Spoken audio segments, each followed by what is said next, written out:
All right, folks, this week's guest is Charles Beckinsale. If you don't know who he is, he's arguably the best park builder in the world. This guy is surgical in his snowcat, and he gets into how he builds these world-class jumps. It's a really fascinating conversation. Also very inspiring how he bet on himself and paved his own lane with stomping grounds. He also had a great career as a pro snowboarder, so he is no slouch on the board. Great conversation through and through. I think you guys are going to love it. I just got to take a second to say thank you to all our sponsors for coming on board. Woodward, Bubs, Yeti, Nitro, Joey's Footbeds, Goodr, Lucy, Snow League, and Vaer watches. Thank you guys so much, as well as our Patreon members. We appreciate you. And lastly, we just dropped new beanies on our site. I'm currently wearing it on my dome piece. So check out our store. We got hoodies. We got long sleeves. We got sticker packs that are bursting at the seams, as well as information about Bomb Hole Cup that drops April 5th and 6th at Brighton Resort. So I'll stop talking. Let's get into the Charles Beckinsale episode. Here we go. You are listening to the Hey, MFM. See you on the lift. Back attack, dude. Fun Voyage! Get that damn car off of the hill. Slide down them big hills. You know what I mean? On the big, nice burgundy snowboard. Okay, welcome to the Bomb Hole, which is presented by Run Through a Wall, the best smelling salts in the business. Today, co-hosting, we got our producer, Silk D, back there. What's happening, Silk? Not much. First time co-hosting from this seat, so should be interesting. Love to see it. Bangs are looking good. Bowl cuts looking Thank you. pretty Yep, good. just got them trimmed up. Yep. Yeah, Thanks, Steve-O. fantastic. Yep. Appreciate it. And the man of the hour, we got Charles Beckinsale in studio. What's happening, Charles? Not much. Thanks for having me, boys. Massive fan. Love it. Love it. Love that you're here. What are you doing out here in Utah? Just had a few days after X Games. I'm actually on a site visit up to Solitude for a Red Bull event with Bobby Brown, like a ski one, which happens in March.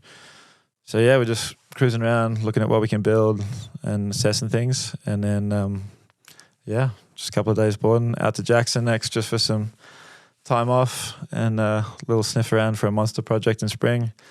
And then it's up to Calgary for another World Cup. So pretty busy. But Yeah, sounds busy. the next week is looking like a lot of boarding. So Yeah, your schedule's insane. I'm just going to get into it with a hard-hitting question. You do a lot of big builds for skiers and snowboarders. Which do you prefer doing builds Good for? question, yeah. Hard-hitting. Yep. it's no surprise. I think snowboarding, just because that's what I've been, doing since I was 13 and definitely based my life around, I guess, snowboarding, and that's what brought me to park building. So I have a question. Do the jumps, like do skiers want different trajectory takeoffs if you're building jumps for them than snowboarders? Is there a different build? there was like a really big emphasis on skiers like this and snowboarders like that. There was like an era where it just seemed like you couldn't please both parties at the same time. But like I was a huge fan of like David Benedek and like his gap session videos and stuff like that. Like really captured my imagination, and I started experimenting with those style of jumps. And I really figured out over time, like skiers and snowboarders, they don't want a lip to go soft at the end. They don't want like late kick that surprises them. But it's just like as your skis or snowboard slows down on that ramp, you want that transition to be tightening up consistently, so you have the same amount of pressure on your edges throughout the whole transition. So you're in control of the snap. And yeah, once I started building the jumps like that, about an average of a meter step down, like everyone seemed happy and there was no like requests for tweaks. So I've kind of been building the same style of jump ever since. Yeah, if it ain't broke, don't fix it. Incredible. Well, we're going to get into the technical jump building. I got a bunch of questions around that, but I have a personal question that I want to get into, Charles. And this is just because I feel like you might be the man with the answer to this. Sometimes I go snowboarding. I'll go to the same park, rails sliding, fantastic. I go there. The next day, the rail's sticky. We're trying to do a Mythbusters situation. Mm-hmm. Why are rails sticky sometimes? Why do they slide great other times? I feel like it's a temperature variance. Like for me, like I noticed some of the places with the stickiest rails, not to shame anyone, but maybe Calgary, like they have huge temperature swings. and that really affects how the sliding happens. And then in Australia, like we notice in springtime when it gets really hot, you know, those bigger surface fat rails seem to slow down, and you just can't put enough wax on them or figure out how to make them go perfectly. But majority of the time, like stuff slides really well at home. And then the other factor is if we fabricate a rail and we bring it out of the workshop, put it on snow for the first day, it doesn't slide like super great. But once it's had enough skis and boards over it and the edges are kind of like ridden it in, it just slides like lightning. So there's so many factors, and even to me, it's kind of elusive, and everyone's got a take on like what they use, whether it's like heating up the rail, putting wax on, which is what we'd normally do. And then there's other people, like I've heard sunscreen. Pat Bridges told me that one. People use Pam. Pam's big in Calgary. I love their Pam. But it only lasts a few slides. And then someone else is trying to tell me they poured diesel on the rails, which Ryan, the wax tech, would have a fucking heart attack. But he's like, don't do that, they'll ruin bases. But I mean, yeah, everyone's got their own take. What about, I got another theory here, like snowmaking, right? If you think about the pond where the snowmaking comes from, if it's like a dingy, dirty water, like a hard water, and then that creates the snow and that's on your base, I feel like snowmaking could be a factor. I don't know, maybe on an island with that take. That makes sense to me. Yeah, I mean, there's a lot of, different resorts put snowmax and stuff like that in it's a chemical that helps produce snow. They put that in the snowmaking as well. I mean, that could be a factor. I mean, I've seen some pretty horrible snowmaking in my time.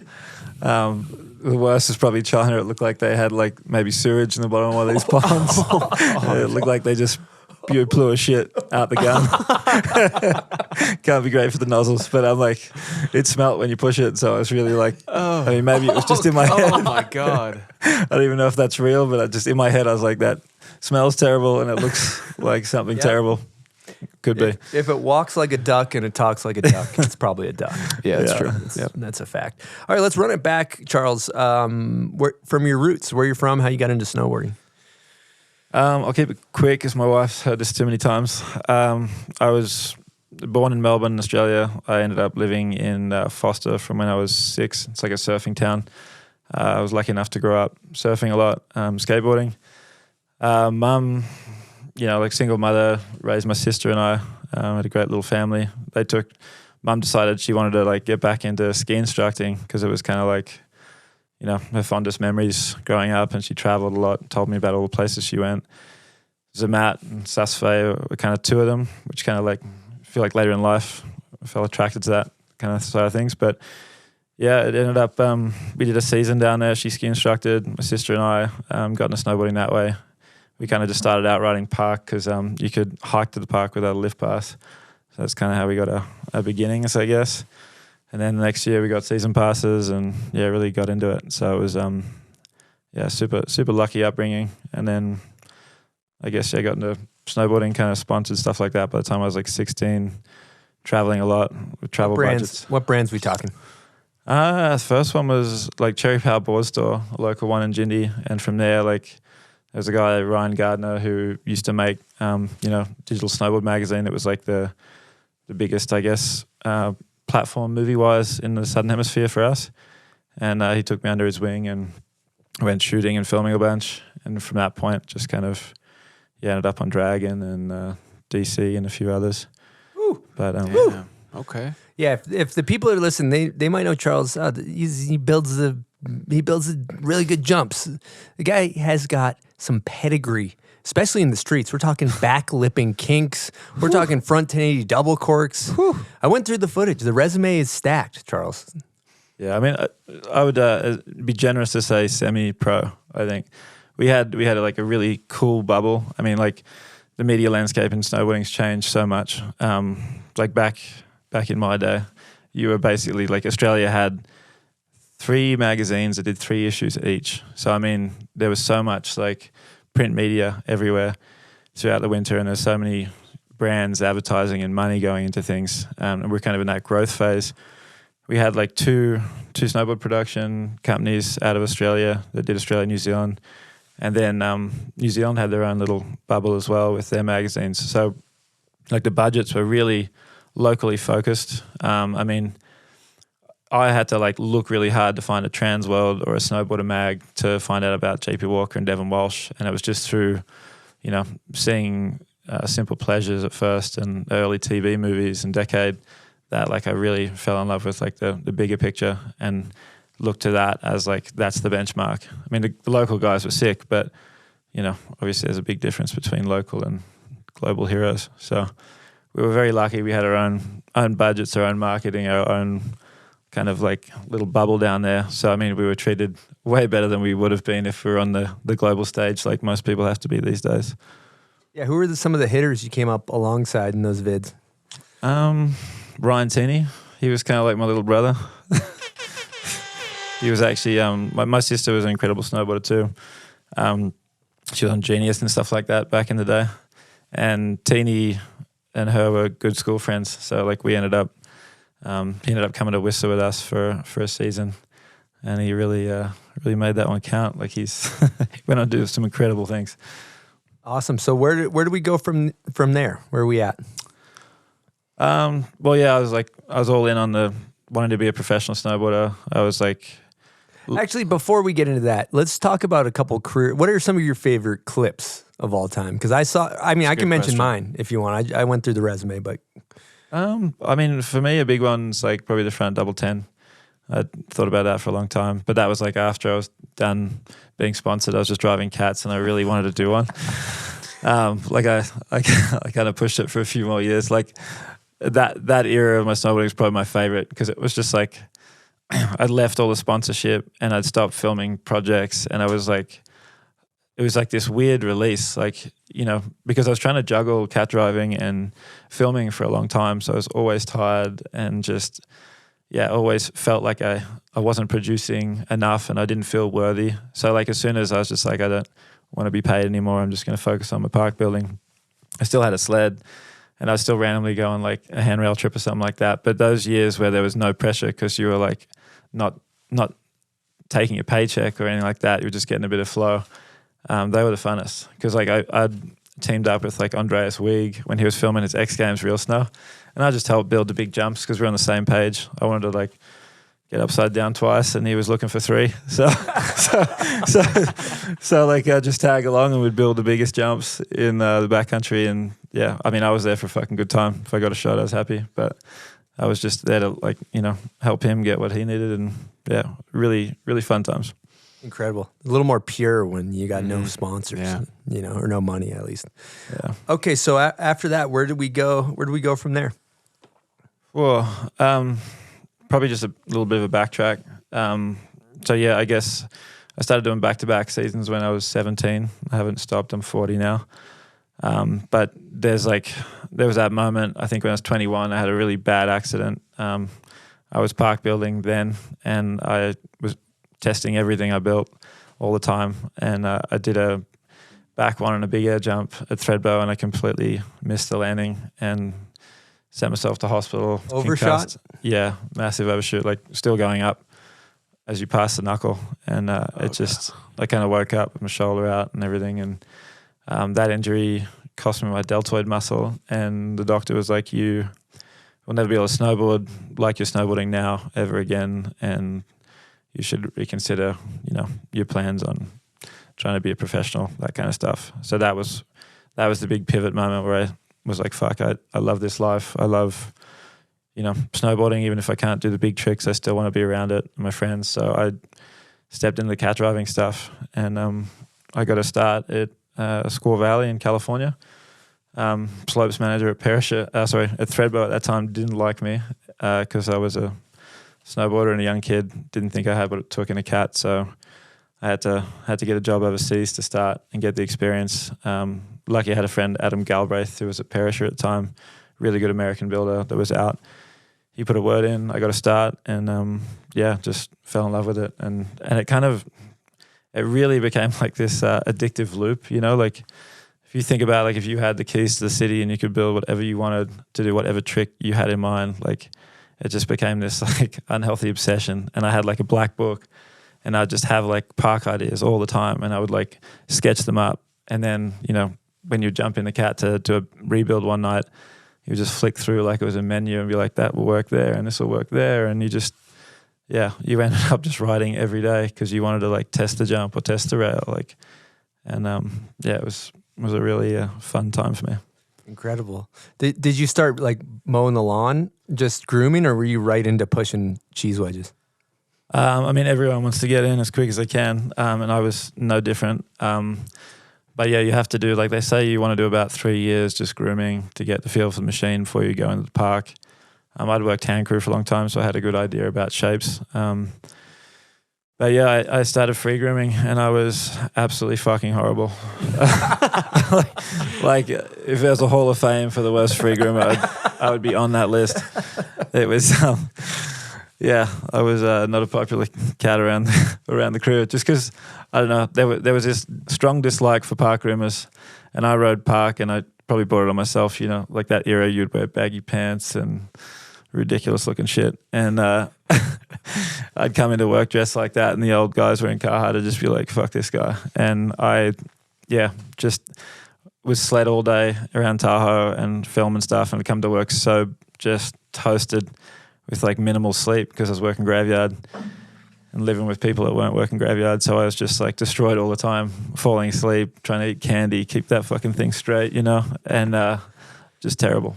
But I ended up getting a buddy of mine, Brandon Dodds, big shout out to him because he's, instrumental in kind of, I guess, my coming up. He would see me ride in the park at Squaw Valley and was like, wow, you're all right. And, he would see me at work at night and put it together. He's like, we need a rookie. Like, you should come on our crew. So I ended up getting a start that way, and I'd sit in the cat with him whenever he built something and just try and take it in because I guess I'm a visual learner. so seeing stuff, you know, really helped me, just be able to apply it to myself. How did your park building career kind of develop from there once you got in the cat?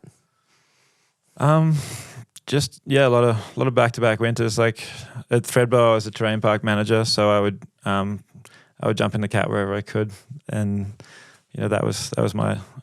Just to be clear, some listeners might not know what back-to-back winters means, so let's just make it real obvious in case. Okay, so a back-to-back winter is basically year-round winter.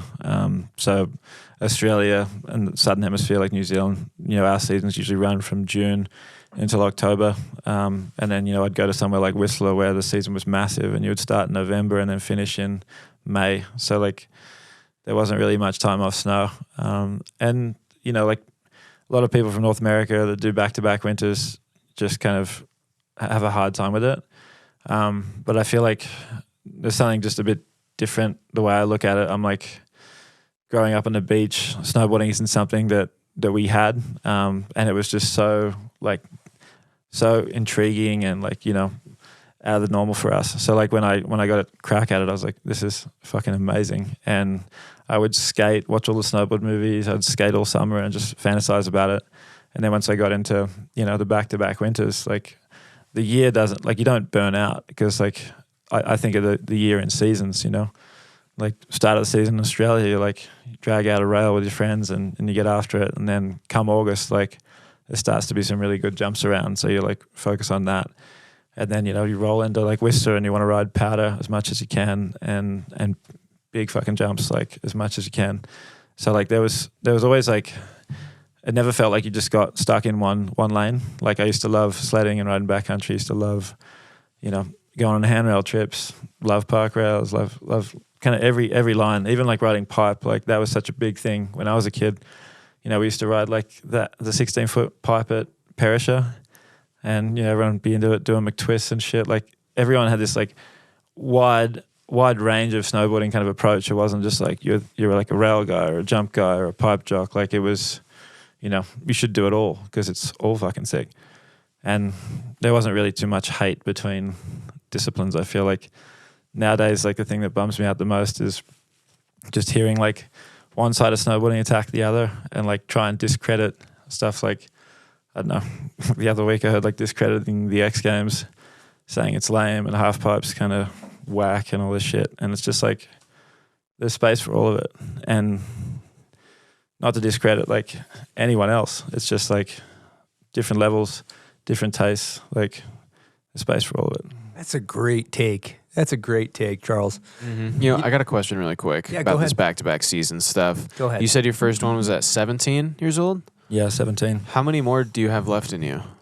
Oh, good question. Yeah. Seth. Good 'Cause question. you said that one dude, I think when we were in the lobby, was going until he was 80 back-to-back seasons. Is that your goal? I don't know if I really thought about setting out a goal or a certain number I have to hit, but like when I was a kid, there was this like old ski instructor, and everyone was like, "What a legend!" He's done like fucking 50 back-to-back winters. He's like old man winter, And the guy still had like passion, like you'd see him and he was like, still buzzed on it and still like sharing his love for the sport with other people. And I think like, finding that purpose in your life and like, being able to like contribute something, to a greater community is like, I think for me, super purposeful, and I don't see myself slowing down.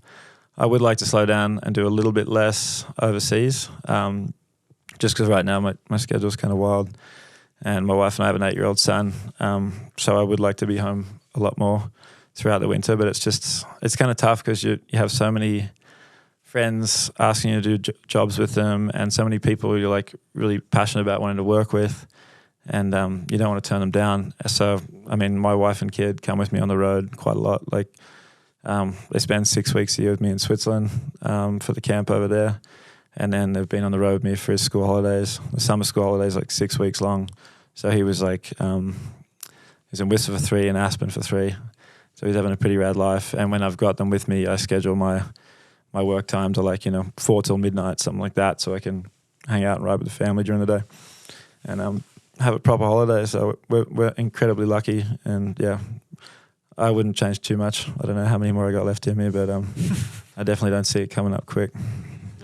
I like that. And I want to go back to your take also about being open-minded about riding everything. It's something I've noticed as you get older, friends become powder purists a little bit, right? Where they're just like, oh, I'm only going when it's good or whatever. But like you're saying, if you're open-minded, I love the early season hike in a down rail. I love when it snows and it's a powder day. I love riding half pipe when it's sunny and good. Like then your options of having fun on your snowboard aren't limited to, oh, it's shitty, let's just go hike a rail. That's still, even as you get older, it's still fun. I don't know why like people think it's not fun when they get older. Yeah, the hardest thing when you get older is like, as like people have kids, and the crew at home is you're like used to ride with every day just kind of start evaporating, and that's the hardest part. Like for me, like I had this crew in Whistler that are just fucking love them to death, like Jay Wexler and Andre Benoit. But these guys, like, they're older than me. I was a young guy in our crew, and they're still doing like 1080s and shit. Like they're 40, like mid to late 40s. Jay's 50. He can still do a couple of 1080s. But like, they're just always been in it for the love, never sponsored, just like rock up. That's what they fucking do, And like in Australia, it just feels like because our season's shorter, it's less of a lifestyle thing, and like people that live in Jindabyne where I live all got jobs and like, real life. So, I'm home and I'm like, don't have too much going on. I just want to go snowboarding, and a lot of them are just, in their 9 to 5s, and the weekends are busy, kids around. Like it becomes harder, and you have to like put a bit more priority on getting your tricks and getting your reps in. And like, I mean, I could lap park all day, but I feel like there's less commitment from myself to like lock tricks versus like if I hiked a down rail, I'd be like fucking zoned in and really committed to like getting the trick that was on my mind. And when I used to hike down rails, I'd keep like a park rate because I hated like shitty lines in, if you're in a session with a lot of people. But it was, there's place for it all. It's all rad. It's just trying to make time for it and prioritize it as you get older. Because age is, I mean, as long as you're not like completely out of shape, like age is kind of just a mental block, I feel. Agreed. I always ask, Richards is 55 years old. He's still launching McTwists. And basically what I've learned is the motion is the lotion. You got to keep moving. You keep moving, you're good. You stop going, you lose it. I saw him at that Ken Block Day last year, and like, I feel like he was probably the best snowboarder on that hill. Like, and there was a lot of fucking pros, but he was getting it, like full McTwists and everything in that pipe, like hitting the jumps, like even hitting the rails. I was like, wow, yeah, he's a big inspiration. I hope that I'm doing what he's doing at his age. Incredible. Well, I'm going to change gears to our first guest question. Okay, this question's from Sean Fitzsimons. Here we go. Yo, Bombhole, Sean Fitzsimons here. Charles, how you doing? So hyped they got you on the podcast. Cannot wait to listen. I got a guest question for you. So I've hit a lot of your wedges. You've built some pretty big dogs, and I've hit a fair amount of them, and I've flat backed a fair amount of them, and I've come out relatively unscathed. I know there's a lot of math that you do that goes behind making these jumps safe. My guest question is, what's the math behind that? And if you're down to show some diagrams, I always thought they're really interesting when you're showing me, like, just the math of the jumps, the lip to landing, angles, and everything that goes into it. So a rider like myself can flat back and feel pretty good after. Cheers, brother. Cannot wait to listen, and yeah, hopefully catch you soon. Shoot. What a legend. Yeah, I love that kid. He's, one of the funnest ones out there. Yeah, fuck, man. I've seen him take some beltings. Sometimes he's hitting that shit like it's an airbag. But And he's a flipper, so when it goes south, it goes really south. Yeah. His triples are the sickest though. Like his frontside triples, like even just watching him at X Games last week, just the way he comes around, it's so blind and he just does not look like he gives a fuck. It's awesome. So the math, I guess, like I try and build them. I still build them like I'm going to hit them in my head. Like while I'm shaping them, like probably going to go off this and that knuckle shouldn't fuck me up. I don't want it to ruin my day. So I'll usually build the knuckles like when I'm winching the landing. Like I'll get the landing, say like 38, 39 degrees, like really big and steep. And then as I'm coming over the knuckle, like I'll make sure I bring snow up over onto the deck. So like if you came up like 10 feet short, you know, there's a grace period where it's like slightly tapering down, and because the jump's not a huge step down, like it's, you know, basically true table most of them, like you can survive that. Like I've knuckled on front three on a 65-foot jump I built like last year, and I just stayed on my feet and rode out of it, went back around and sessioned the rest of the day. But it's like, yeah, just trying to make everything so it feels safe. Like you want the sweet spot to basically feel like there is no impact. Like you should be able to kind of land in a manual if you wanted to. I mean, don't always get them that precise, but I mean, majority of the time I can kind of get them in that range where it just feels like if you take a beating, like you're just sliding out of it. And I mean, Mark at Morris, like I built so many jumps for him over the years, and he was like, just tell me I don't need an airbag if I have you building a jump, because like if you land the sweet spot upside down, you just slide out and you go up and do it again. But it's just matching those transitions. Is there math involved, or are you eyeballing it? Because Sean kept making it sound like there was all kinds of math going on. Yeah, he's giving me way too much credit. I just I will measure. Like I'll build the landing. Always build the landing first. You know, get it up as high as you can. Usually to the point where you're basically going to tap out on snow. Like you just get that thing tall, wide. You know, get to the angle. Like I usually try and hit about 38 degrees, 39, somewhere around there, on the big ones. And then like as far as like the one thing that is crucial and I feel like gets overlooked a lot is like the length of the takeoff for the length of the gap you're trying to clear. And like that's dictated to, you know, like if it's a step down jump, you don't need as much speed. So say if you look at the deck as like 100%, like, you know, then you take off, you probably want about 80, 75% kind of like same length, like similar length. And then, you know, as you go into the big ones, like true tables where you're going to carry more speed or step ups, then you get more in that 1-to-1 range. So maybe like a 60-foot jump has a 60-foot lip from like the flat bottom to the exit angle. And then through that is like that consistent radius that, you know, as you're slowing down, your board stays with the same amount of pressure on it as the ramp kind of increases. So like just that radius over that length to hit your angles is kind of what I look at, just so that you can hit a big jump and not feel like you're getting spat out of a cannon. Like the one at X Games was 39 degrees and some people were asking for more up, which is nuts because it just felt like they were getting there really easily and really comfortably. Because it was drawn out. Yeah. And that draw out is kind of like what gets you load, what gets you snap to your triples and things like that. But you don't have to be doing all those tricks. So you can still do the 3s and the 5s and the fun shit. It's just more about the flight curve now. So Sean was saying something about, not a circle radius, but a spiral radius. I was lost. Is that a? Oh yeah. What's going on with that? Because let's dive in. Let's do also like first grade math. Yeah. Dumb it down. Yeah. Just for the listeners, not me so Chris. if you cut like a quarter out of a circle, technically your board, I'm following. As you went up that radius, like it's the same radius the whole way, so it would feel less pressure on your edges. You might feel the G's more in the bottom of that transition because you're hauling ass before you start slowing down.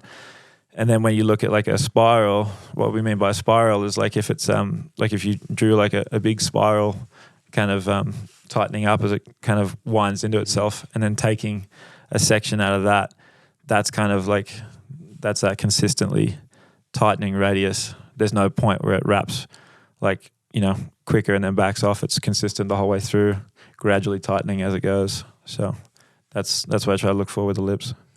Do we have some drawings we could put on the screen for this for visual learners? Yeah, I do. Yeah, okay. You do. I'll go on my phone. I'll sketch it up. But yeah, I mean, I did it in Mammoth. Like the guys in Mammoth are super fucking open about, they want to know my theories on jumps, and everyone, like park builders are all the same. Like we just want to like learn from each other, and just try and like see what other people are liking, and what the general trends are. And with the jump stuff, like the guys at Mammoth asked me, and I did this sketch, and I've kept it on my phone ever since, because I'm just like, if anyone wants it, I just give it to them. And there's just less and less experienced park builders floating around now, so it's like we kind of need to make that information more accessible, just to try and get people up to speed quicker, because it feels like a lot of park builders, they start in their early mid-20s. By the time they're like late 20s, early 30s, like they're really useful and they're good, but then they have kids and mortgages and have to go get real jobs, I guess. So it kind of like stunts the talent in the industry a lot, because before people used to stick with it a lot longer. And I would go to places like, I'd travel all the way to like America to do a season at Score to be around someone like Brandon. But like trying to find those people in those programs to like mentor you, it's getting harder. So I've been trying to do something with Prenoth recently where... That's a cat company for the record. Oh yeah, so Prenoth is a cat company I have a partnership with. They support me in a lot of my projects and the camps. So basically like I'll help them with their social media and marketing and things like that. And they look after me with cats. So I get like a cat shipped in, which is incredibly lucky. Before events and things like that, they'll ship a nice new, stage 5 Bison X winch, which is like the Swiss Army knife for park building. And they send that in there, track it up before I get there. I use it for the build. I fly out, they track it up and send it on to the next job. So like I'm incredibly lucky. The partnership we have with them. Yeah. And cool. That ain't bad. Yeah. I thought getting free snowboards was cool, but that is like fucking hits different. Yeah, free cats.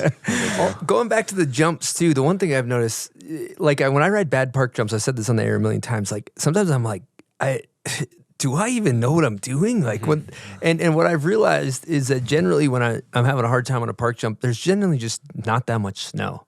Like it seems like for a really good park jump, you just need a fucking massive pile of snow to really do what you're trying to do, right? Oh, totally. I mean, it just comes down to it. It's like if it's not tall enough, it's like when people try to force the angles, it kind of G's out pretty hard for the riders, or you end up with like a short, flattish landing, and it's hard to land tricks because the impact's a lot. So I mean, and you go home sore as fuck. So it's really a good park jump does take a bit of snow or earthworks and snow, like to get the big ones. But I mean, yeah, you can build like a good 30-foot jump with not a huge amount of snow as well. Like there's ways to do it for sure. But back to that Prenoth thing, just quickly, they're trying to get me, like we've been talking about doing like time-lapse videos of builds, whether it's like a jump start to finish, because there's everything on YouTube, how to, but not that stuff. So I think we're at that period where it's like we need to start like doing tutorials on like how to build a jump start to finish, how to set a rail, a down rail, like flat box, all that kind of shit. And just, don't have to get on a plane to the other side of the world to try and be around someone that knows what they're doing. You can just like learn in your own little hill in Norway or where you're at, tucked away. You don't have to leave the nest, Okay, we got a bunch of Patreon questions. Yeah, we got a ton. Silk, why don't you key up that Sims Brothers one? I like that one to tee it off. Sims Brothers. Thanks to our Patreon members for coming up with some great. These are the best Patreon questions we've ever had. Silk and I were talking. Yeah. Everybody, like, we're gonna go through a ton of them. You guys killed it.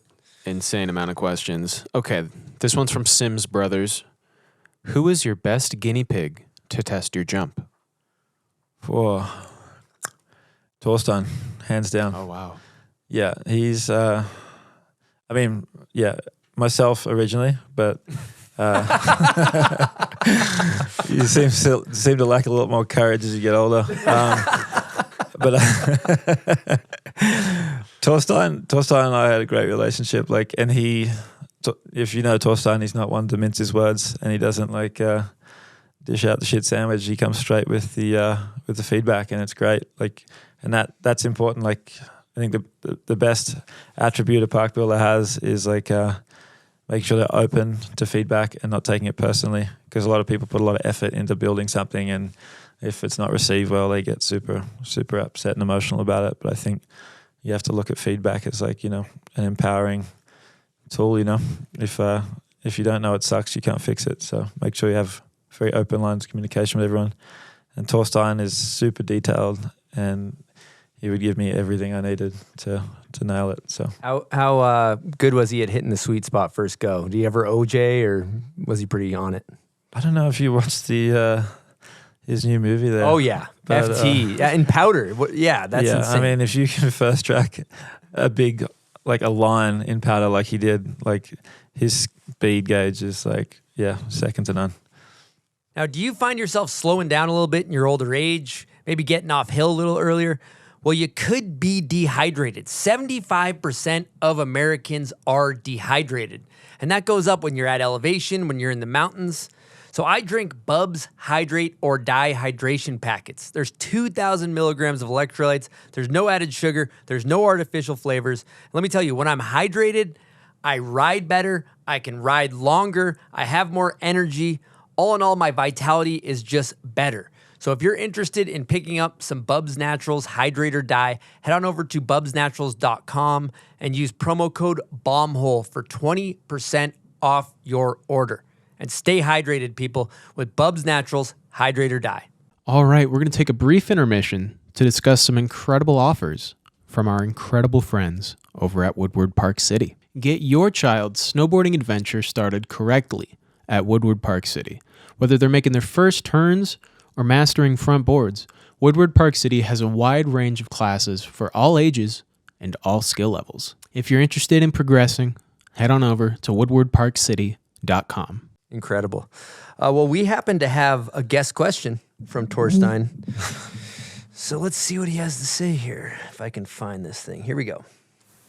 What's up, Bombhole fam? What's up, Chukazulu? It's Torstein here. Wondering if you'd be down to share a little bit about a moment a while back up in Zermatt when you decided to break free and go for it and really, really commit to your own career, sort of this moment of clarity you shared with me a while back. I remember it was really inspirational for me to hear that, and that's it. I can't wait to hear this episode. Just want to let you know that you're amazing and awesome, and I love you, and thank you for everything you do for snowboarding. Thanks, guys. Oh, thanks, brother. Really appreciate that. Love you too. Yeah, Torstein's been such a huge, we've been friends since we're on the DCM team together, and he's just immensely helped me. Like, he's just one of those people in snowboarding that will bring people together and bring people up. So thank you for everything, brother. Appreciate it. As far as that moment, I've always been really lucky to have incredible people around me, helping me out with things. Fabio Grubler is a Swiss friend of mine, and it was random. Like, we had dinner with Spencer O'Brien, a few friends in Whistler, the years before, and I kind of told her and explained like what I wanted to try and do with the stomping grounds before I even had a name for it. I noticed that Stubai was doing the camps, and I thought, wow, it's like kind of interesting. And I just saw terrain parks dropping off throughout North America. Like there wasn't really many high-end places you could train for an event.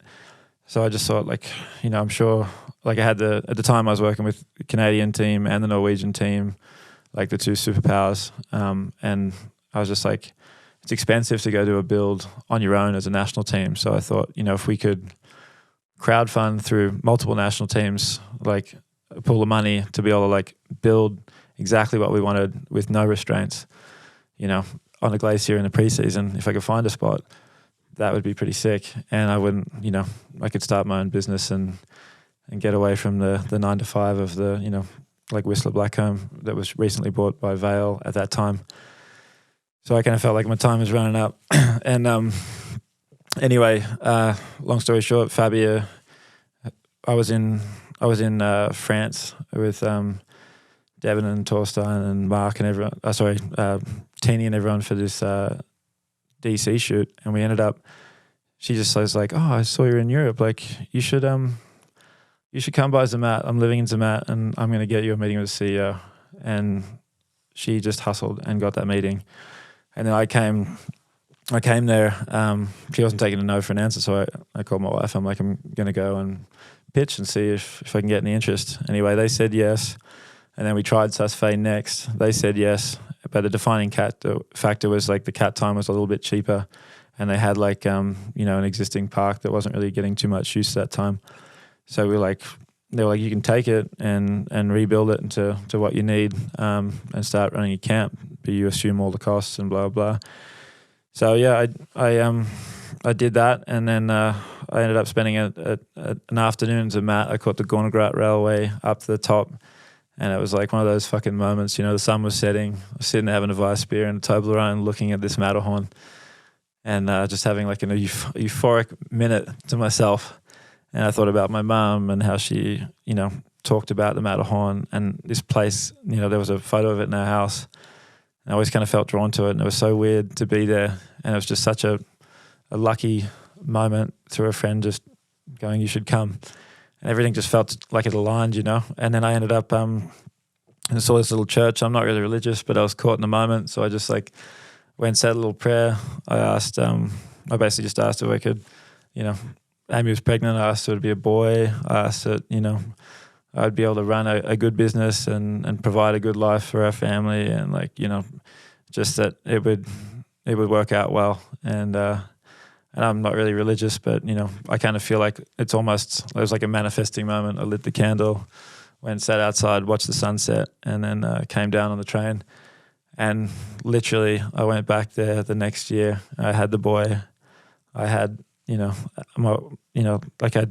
Cole was born 2 weeks before the first stomping grounds. And then, yeah, it just all kind of came. I hate fruition, but it came to fruition, you know. And then the next year again, like it just grew and grew. And I was like, wow, just seems really uncanny. But I'm a big believer in, like, I've always, Torstein, I nerd out on this a bit, but like I've always had this, like, if I have an idea and a vision and I want to do it, I think about it all the time, and I'm like unrelenting and trying to get to it, and then it just seems to work out. So like, yeah, I think laws of attraction, you know. Wow, that is fucking incredible story, Charles. And I just want to highlight that too, because if you really think about your career path, right? You're driving cats at all these different resorts. You're building incredible parks. You got a great gig. You probably have like benefits. Like you know that you're good if you work for a resort and you get to do what you love. And that's not a bad option. But you decided to bet on yourself, take a huge gamble, step outside your comfort zone and say, hey, I'm gonna try this a different way. And it's worked out incredible for you. But that's a huge risk. I think like there's like something really inspiring about taking that leap of faith, you know? Yeah, it's not a light one. Like, I mean, I had absolute belief in it, and I was prepared to lose for the first few years to get it going. Thankfully, we didn't. Like, I talked to my wife Amy, who's just incredible life partner and everything, and mother. And let's give her this. Yeah. Maybe let's go super air Super horn, air for, horn. for putting up with you on the road all the time. Yeah.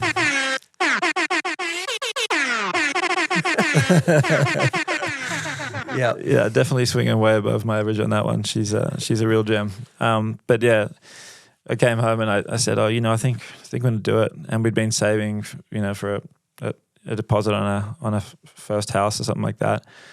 And it's hard to do doing back-to-back winters. We always worked, and I think we had $50,000 saved up, ready for a house. And I just said, let's just put it on this camp and see if it pays off. Like, we got to bankroll a bunch of shit up front.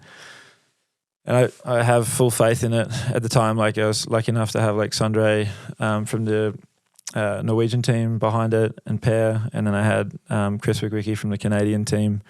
They'd all committed early, and I knew that those were the superpowers. Once everyone else heard they were coming, I knew others would follow.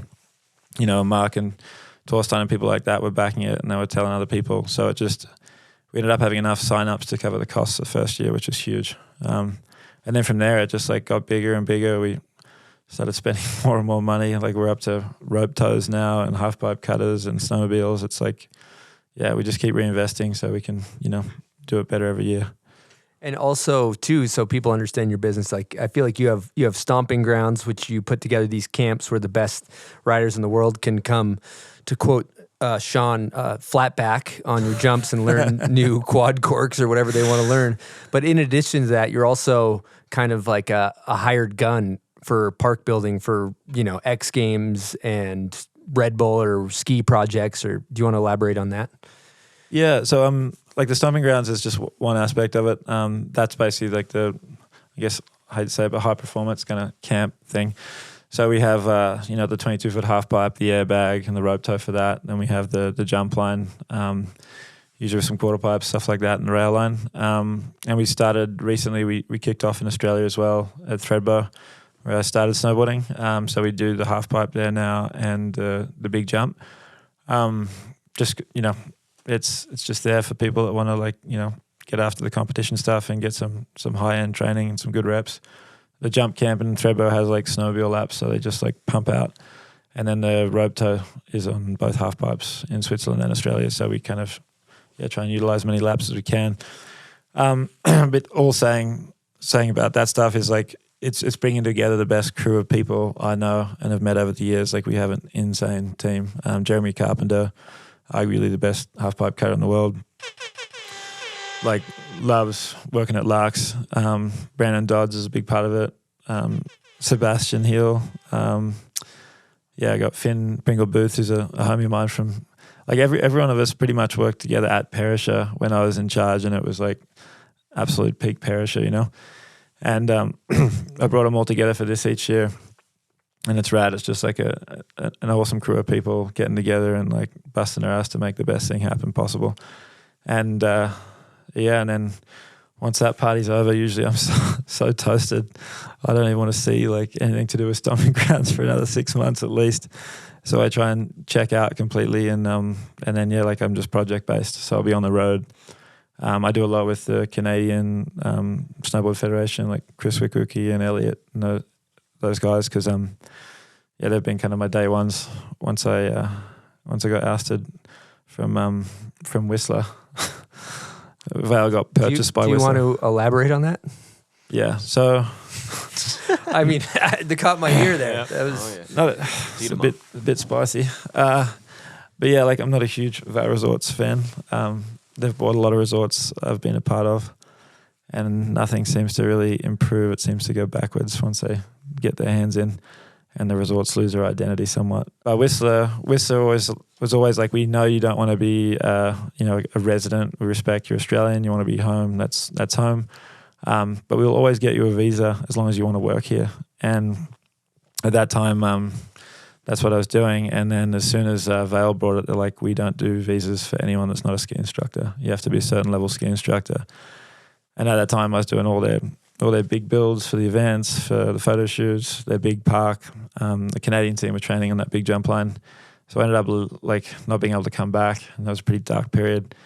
And that was kind of when I started the stomping grounds, because I had to like swing for something because the visas and the back-to-back winters seemingly were over for me. So that's when it all kind of kicked off. And then with Perisher, they bought that as well. And Perisher, you know, like when Vaer came in, they were saying, you know, like my role was across marketing and operations. And then they were like, it's just going to be one or the other. So pick a side. We think you should stay in operations. And at that time, like what I loved about that job and that park program was like you made it yours. Like it was passionate. Like it was your everything. Every day you'd go to work and you were fired up to like crush. And, you know, I'd reach out to like a Mark and a Torstein and say, hey, like if you guys are coming out, here's a voucher number, get your pass. You know, like we supported, like I front-footed all the right people, used all my relationships and friends to like, you know, get everyone out. And then 2 years later, like everyone was there. It was just this massive party. All the best riders in the world, like just lapping Front Valley. It was like Disneyland for the kids, you know, like had all these local kids just tripping. Like the top of the park, you know, there'd be a dad from Sydney. He's like, I just came down for the weekend with my kid because he loves Torstein. We just wanted to meet him. And you would see like this dad and the kid like bail up tour, and he's just like hanging out, taking photos, signing the hoodie and shit like that. And like it was happening across skiing and snowboarding for like everyone. And it was like Disneyland and meeting Mickey Mouse. Like these kids were hyped, and there was a value to it. And it was like inspiring so many people, you know. And I felt strongly about it all. And it just kind of when the marketing budgets, you know, went full veil, like they ended up cutting all the passes we're giving out, all the special projects. Like we'd support people with like film projects and things like that. Like we did Mark's movie, Torstein's movie. We did some Armada shoots. Like we did a lot of things like just to like look after people that were looking after us, you know. And then all that change came about, and I just feel like it's like the back-to-back winters thing.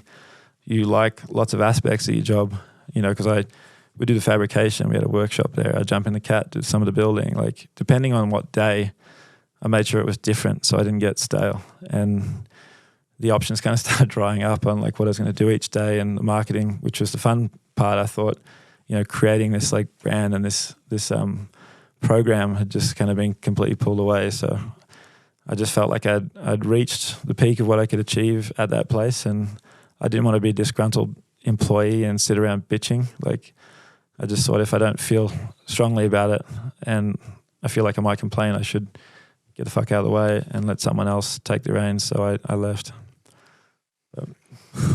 Damn. Well, glad it worked out the way it did. Yeah. I don't want to say blessing in disguise because that's bullshit. But we have a great Patreon question to follow up this. Maybe the Corey Conville one. Corey Conville, I was thinking the same thing. That's what you were thinking too, yep, Silk? I was Nice. on the same page. This is a good question. What is your view on the health of terrain parks and snowboarding right now? Looks like resorts aren't putting the resources into as much as they were years ago. We've lost all parks at Big Boulder and PA. Okemo refuses to cut a pipe just like Mount Snow. Overall, seems like they're not being prioritized as they once were. Yeah, that Okemo pipe is like, yeah, I've seen it pop up on Instagram a lot lately, and that's really sad because, you know, like those 13-foot pipes are like great for everyone. For the record, you got Danny Cass sharpened his teeth in that. Lane Knack, like so many East Coast legends came through that, but continue. Yeah, I mean, like, and then they're just, it's in my mind like critical infrastructure. Like, I think the biggest problem, and it goes back to the Vaer model in my mind, is like you have these huge conglomerates. They come in, they like basically say we're going to put all the marketing jobs and like all the niche shit, it's done, and it's going to get moved to like Broomfield. So it's all run remotely, like a big corporate kind of approach to running the business. So you end up like with these mountains losing their identity. Anything that's niche is considered like, you know, like it costs money. We can get rid of that and still make just as much or more because the bottom line's better. You know, they see participation's probably dwindling a little bit, but a lot of that's their own doing, you know, like if you don't nurture your staff and your park staff, like how are you going to retain talent? Like, so if you, like, I feel like a lot of resorts need to like, you know, either headhunt or like invest in their own guy and make sure he's happy for the long term, and just like, yeah, it's not that hard to say thanks for a good job or like, yeah, we appreciate you, that kind of shit. And I think that's what's been lost in a lot of the bigger resort. You know, everyone just like pedal to the metal all season long, and they just get burnt, and there's no appreciation for the work, you know. So I think, you know, in my mind, like, yeah, what they're doing with that petition to try and save that pipe is rad. Like, it needs to be more like pressure, more online pressure, just to like, because, you know, companies can't escape Instagram now, that you trash talk them into submission almost. So I think, I think, like, you know, rally your homies, like, make sure you ride the park, make sure you bring in your friends to ride the park, like, just make sure it looks like it's being utilized so that they don't get rid of it and think it's unpopular. Because, and my advice to like park builders too is like, make sure, like, it sounds super whack to say, but like, talk to the local ski school guys, win them over, and like talk to them about like their programs, what they need for park. Because if they can teach people how to ride park and get in there safely, you're going to get the hook into more, you know, lifelong park riders. And I think that's what we all need to do, is actively try and get kids more involved. And then just, you know, make sure you build safe, progressive features. Like, a lot of us get into it because we want to build like 40-foot jumps for ourselves, or, you know, like down rails with like good lips and things like that. And we forget about the ride-on boxes and the beginner tabletops. Like, that stuff, I would argue, is more important, because that's the thing that's going to grow the park program from the ground up. And you can, you know, the quicker you can get people from the beginner features to the intermediate features, the more support you're going to have for that stuff. So always like take a really progressive approach to it, I think. But I think in general, yeah, it is becoming harder. There's less experience. Seems like there's less financial support and things behind things as well. So yeah, fight, do whatever you can to keep it growing. Great answer. Yeah, good answer. I'm going to queue up another Patreon question. This one's from Daniel Jensen. Said, Charles, is there anything that can be done to reverse the death of the resort halfpipe, or are we too far gone at this point? That's a great question. Yeah, I mean, I've kind of gone through this at Threadbow myself recently. I really wanted to do the 22-foot pipe under the stomping grounds up the top for the camp, and my approach to it was like, there's not, and we've got like Scotty James and Valentino, like insane pipe riders in Australia, like highest level, you know. So it's like we have this like incredible legacy, and Perisher had like an amazing 16-foot half pipe. Jeremy Carpenter used to cut it. Like back then, we had no idea how lucky we had it. Like one of the best pipe cutters in the world, who was just happy like a pig in shit cutting a 16-foot pipe, and we all benefited. Like, we loved riding pipe. Like, everyone would be over there sessioning it, you know. And I think like back to the question, it's like with Threadbow, what we did was I said, if we're going to do the 22-foot pipe up top, like, you know, it's a bad look if there's nothing else.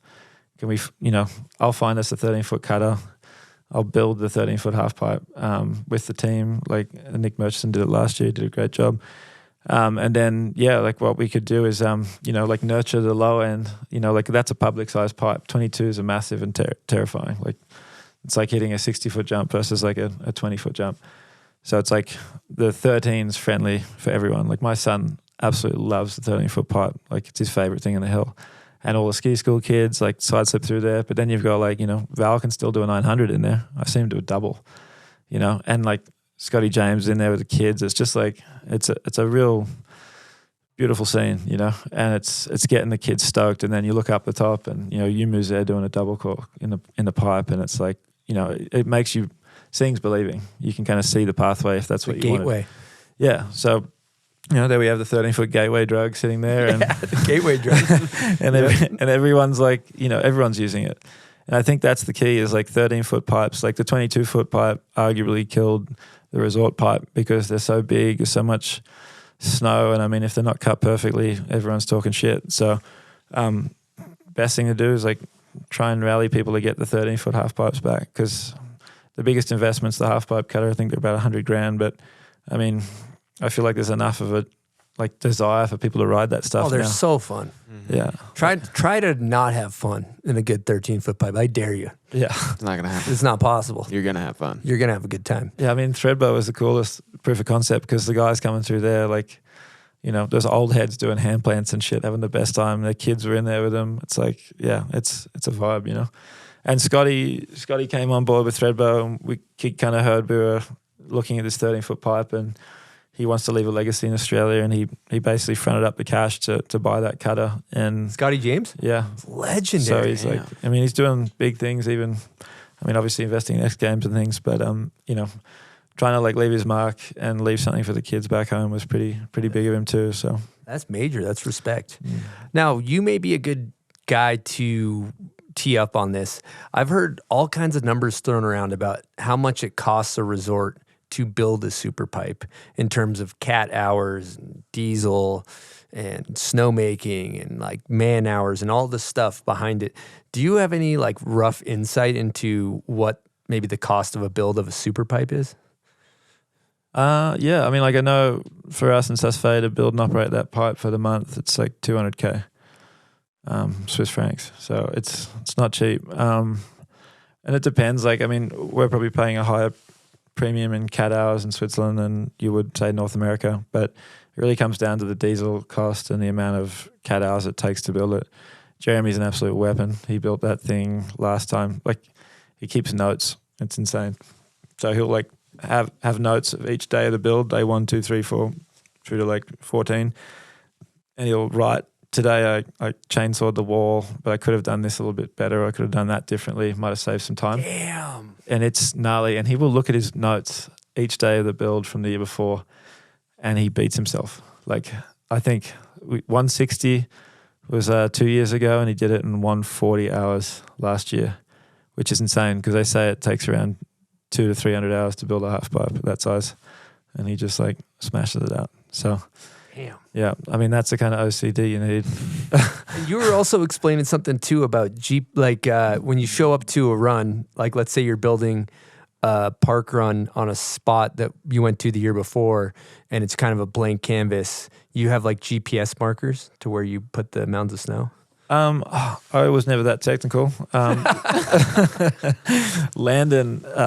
Landon from SBT did that at X Games last year. We finished building the jump line, and he GPS pinned the knuckles, which is huge. Like, because we had the flow really worked out well, and so we GPSed them. And then when I rocked up this year, the knuckles are basically pushed in place, ready to be winched. That's amazing. Like, if you're a park builder and you've got your jump line, do you think the best position possible and flow's great?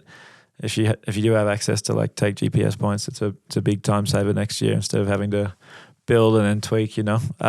But normally with Perisher, like the speeds was really interesting when I was there. Like you have to have everything exactly the right way, or if it got hot, speed would be a problem. So I used to take photos of the jumps and then like from memory, like look at the photos when I was building and look where the knuckles were in relation to the snow guns or the snow fence, like, you know, immovable items nearby, so I could get them in that same range. But yeah, GPS is way more efficient. See, this is good stuff to hear. You know, it's like 200 hours to build the super pipe, all for us to show up and just bitch.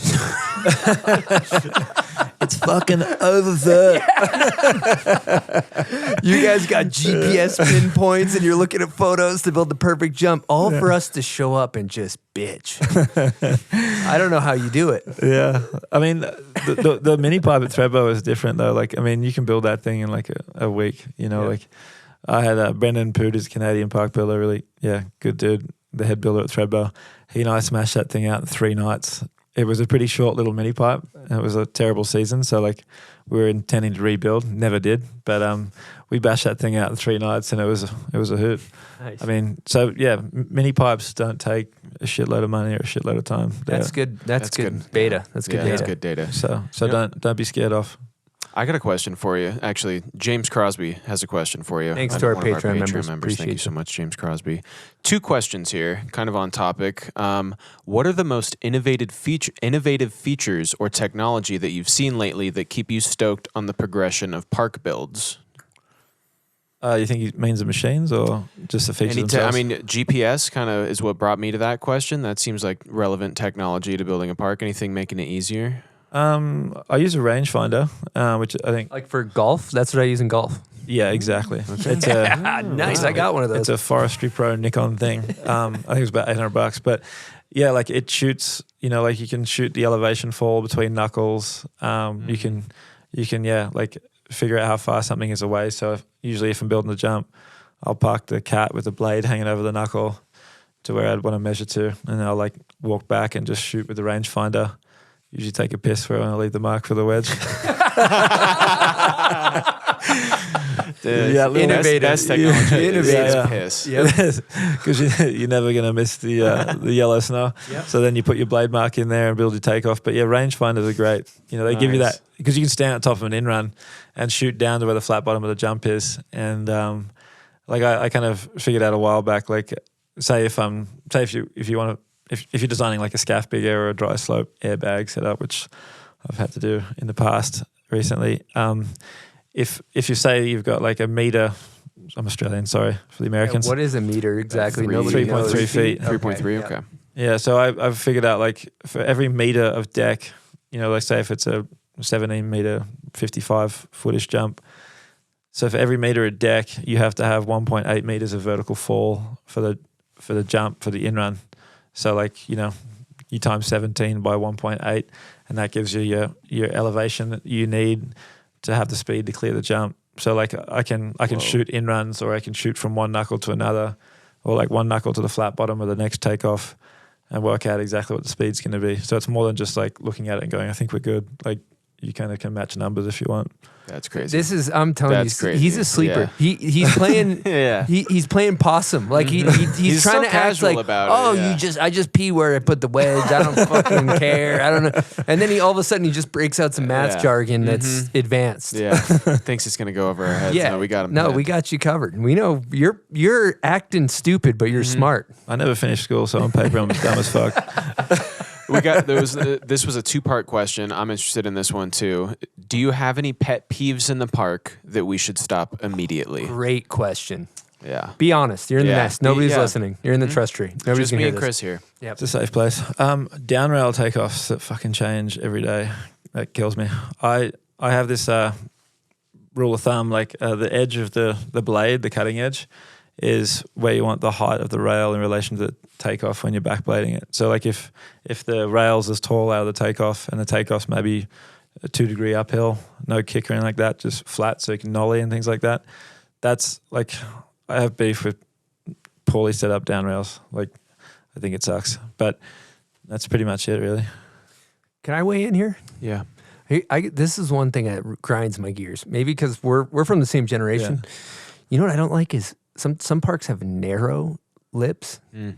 I like to come from, dude. I gotta avoid ping at all costs. I gotta come perpendicular. I gotta at come that thing. way outside on that thing. Avoid pinging. I can't be coming in close to the rail. Yeah. That's a Euro take, man. I think like in Europe a lot of the time, like they do so much handwork on things because there's like 2 different schools of thought with the park building. Like Europe, for the most part, seems like they're more interested in like hand working a lot of stuff and really dialing shit in by hand. Whereas like in the US and Canada, like which is kind of I think is a more efficient way. And like as an operator, you want to go that path because you want to be able to leave like a finished product, not a turd that someone has to polish, But yeah, like the narrow lips in theory comes from people saying like we're going to hand maintain it. So if it's too wide, there's like extra shit to maintain. So we're just not going to do it.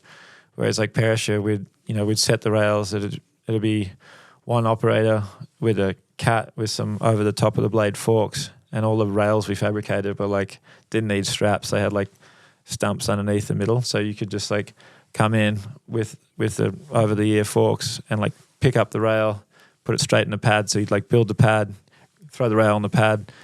I wouldn't even get out the cat. I would just like tap it with the blade one way or the other just to straighten it up. Once I had everything kind of in the line, just sight it all, and then just start shaping everything up around it all. And then in the morning, there'd be a little bit of back blade on the flat top of the takeoffs, and that was it. Like the street style lips and everything were tilled. Like it was, yeah. I mean, it's kind of efficient, and that's the way we taught everyone there. So you could just like switch out so many rails in a night versus, having to have a big group of people all standing around talking and getting fuck all done. So I got something real quick. Go ahead. So I think as the bomb hole, we get a lot of different types of snowboarders who listen, different skill levels. I'm wondering if you want to take this as an opportunity, maybe for a public service announcement, as why you should not use the lip to get onto a park feature as a jump. Yeah, I'll be on both sides of this one. I used to absolutely fucking hate it, and I would get like fired up, like Threadbow, like me and Sam Towers, like my best friend. He and I used to run the park together, and we just like cuss people out for doing it and give them a bit of attitude, or like, you know, usually make funny noises or just like do something ridiculous to shame them a little bit. But I was riding through, you know, Buttermilk's Park with my son recently, and he's hitting all the long fat down rails, but when it comes to the skinnier, more advanced rails, I just catch him jumping off the takeoffs, and I'm like, fuck it. So Charles good with it. It's a green light. I like it. It's good. Everybody keep it rolling. First, Keep it rolling. I'm like, well, you're going to kick him out of the park? He's having fun. Like, fuck, let him go. But if you're a grown-ass man jumping off shit in the snowplow, get the fuck out. Absolutely. You know, I do feel as though I'm going to jump in here for a second, because I dug at High Cascade for 3 summers, well, maybe 4 summers as a High Cascade hand digger. You know, wasn't in the cat or anything, but I feel like I put some time in, put quite a few hours in park crew, and you know, I think it's something important for the listeners to show up to the park, and you know, you just explained, like, even a rail, like somebody has to weld that thing and then bring it up and then set it in the snow and then figure out what angle and make sure it's straight and build the takeoff and maintain it every day. Like, these things need to be like aggressively maintained, whether it's a rail or a mini pipe or a jump. And so, you know, just saying thank you to your local shaper, I think, is just huge, you know, at the local resort. I think that goes a long way, right? Yeah, I mean, they're obviously passionate about what they're doing, and they're trying to do the best job they can. Like, if there's a setup in the park that's shit, it's like, not because they want it to be, you know? So, like, have a good relationship with them. Make sure, you know, like, say thanks. And, you know, if you do have feedback, like, be respectful in how you give it to them. Give them the shit sandwich. Yeah, talking shit online just hurts feelings. Yeah. I think you're better off, like, you know, just going up, saying hi, introducing yourself, and just, you know, explaining, like, asking if, you know, you could tweak this or tweak that. But before you do that, you know, point out something that's good and positive, because I think just that interaction as a human being is important, you know? Great advice. Let's talk about Joey's Footbeds by Joey Stanko. He's a snowboarder and a master boot fitter, and he cares about snowboarding, its culture, its community. He came out for Bombhole Cup last year, and he is an incredibly passionate person, and he has a company that you should support. Let me tell you why. He's backed with over 15 years experience in the field of boot fitting, with a daily job of preventing pain in snowboarders and skiers' feet. Also, sidebar, a lot of my friends who are pro snowboarders run these footbeds, including myself, and absolutely love them. So these footbeds feature Netsu 3D technology, providing your feet with arch support, dampening, and comfort, meaning less unwanted pressure in your ankles and knees while locking in your heel. Midfoot comfort technology allows you the maximum room for your toes and the width of your foot. These footbeds mold naturally to your feet when you ride them. They're also fully and adjustable and tweakable by your local boot fitter. So jump on joeysfootbeds.com and order yourself a pair today. Joey's Footbeds is a proud supporter of Bombhole Cup and a Patreon member. Support the little guy, Joey's Footbeds. And to be honest, he has one simple goal with this product, is to get people in the right gear so they have the best possible experience snowboarding.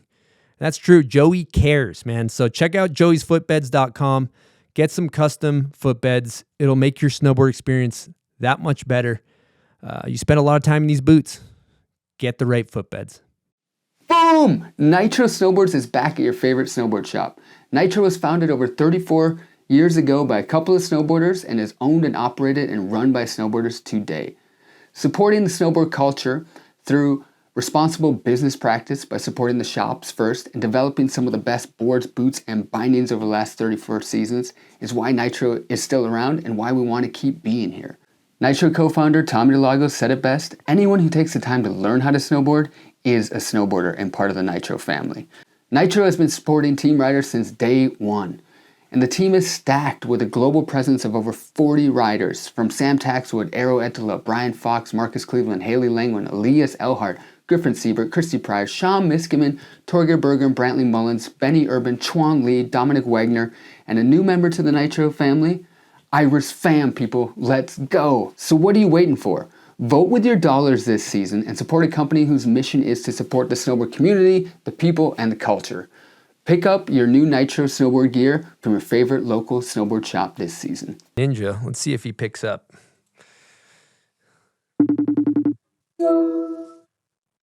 Ninja.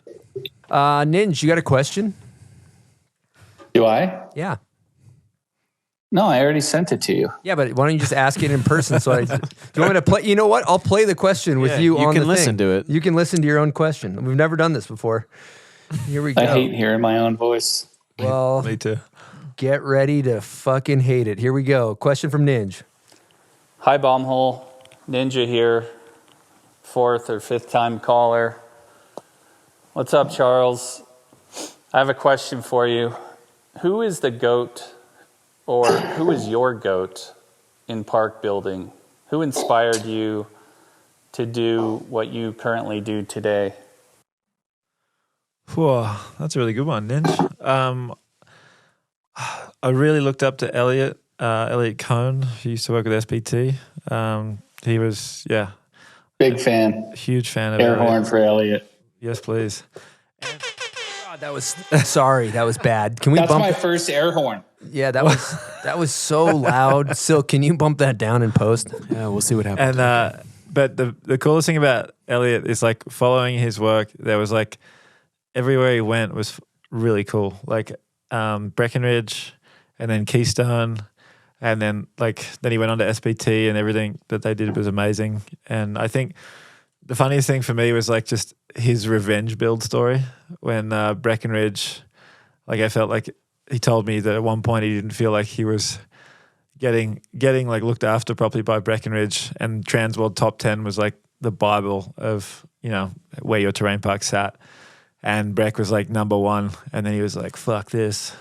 They don't appreciate this. I'm going to Keystone. I'm going to push him into number 2. So he went over to Keystone, and then within a year, Keystone had the best park program in that resort poll. And that's probably my favorite Elliot story. Legendary. I remember those days. Torstein and Andreas used to go there, and then the whole Norwegian team followed them. And then I feel like the whole industry followed those two to Keystone. Park building? They kind of put it on the map. I feel like park building and the scene, the way it moved, was almost like fashion, Like you wouldn't necessarily say Whistler had its moment, then it was Park City, then it was North Star, and and the scene just moved. And you could almost tie it to the builders that people were kind of following behind. And that's it's really subtle, but there is that kind of movement.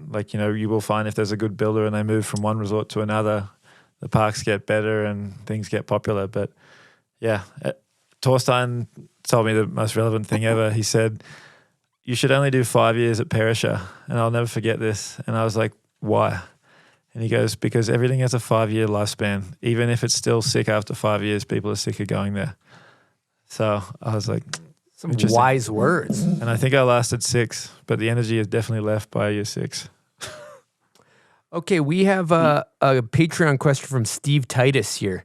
He wants to know, do you take flow, these are all in quotations, do you take air quote flow, air quote creativity, and air quote diversity of features into account when designing a park for a resort?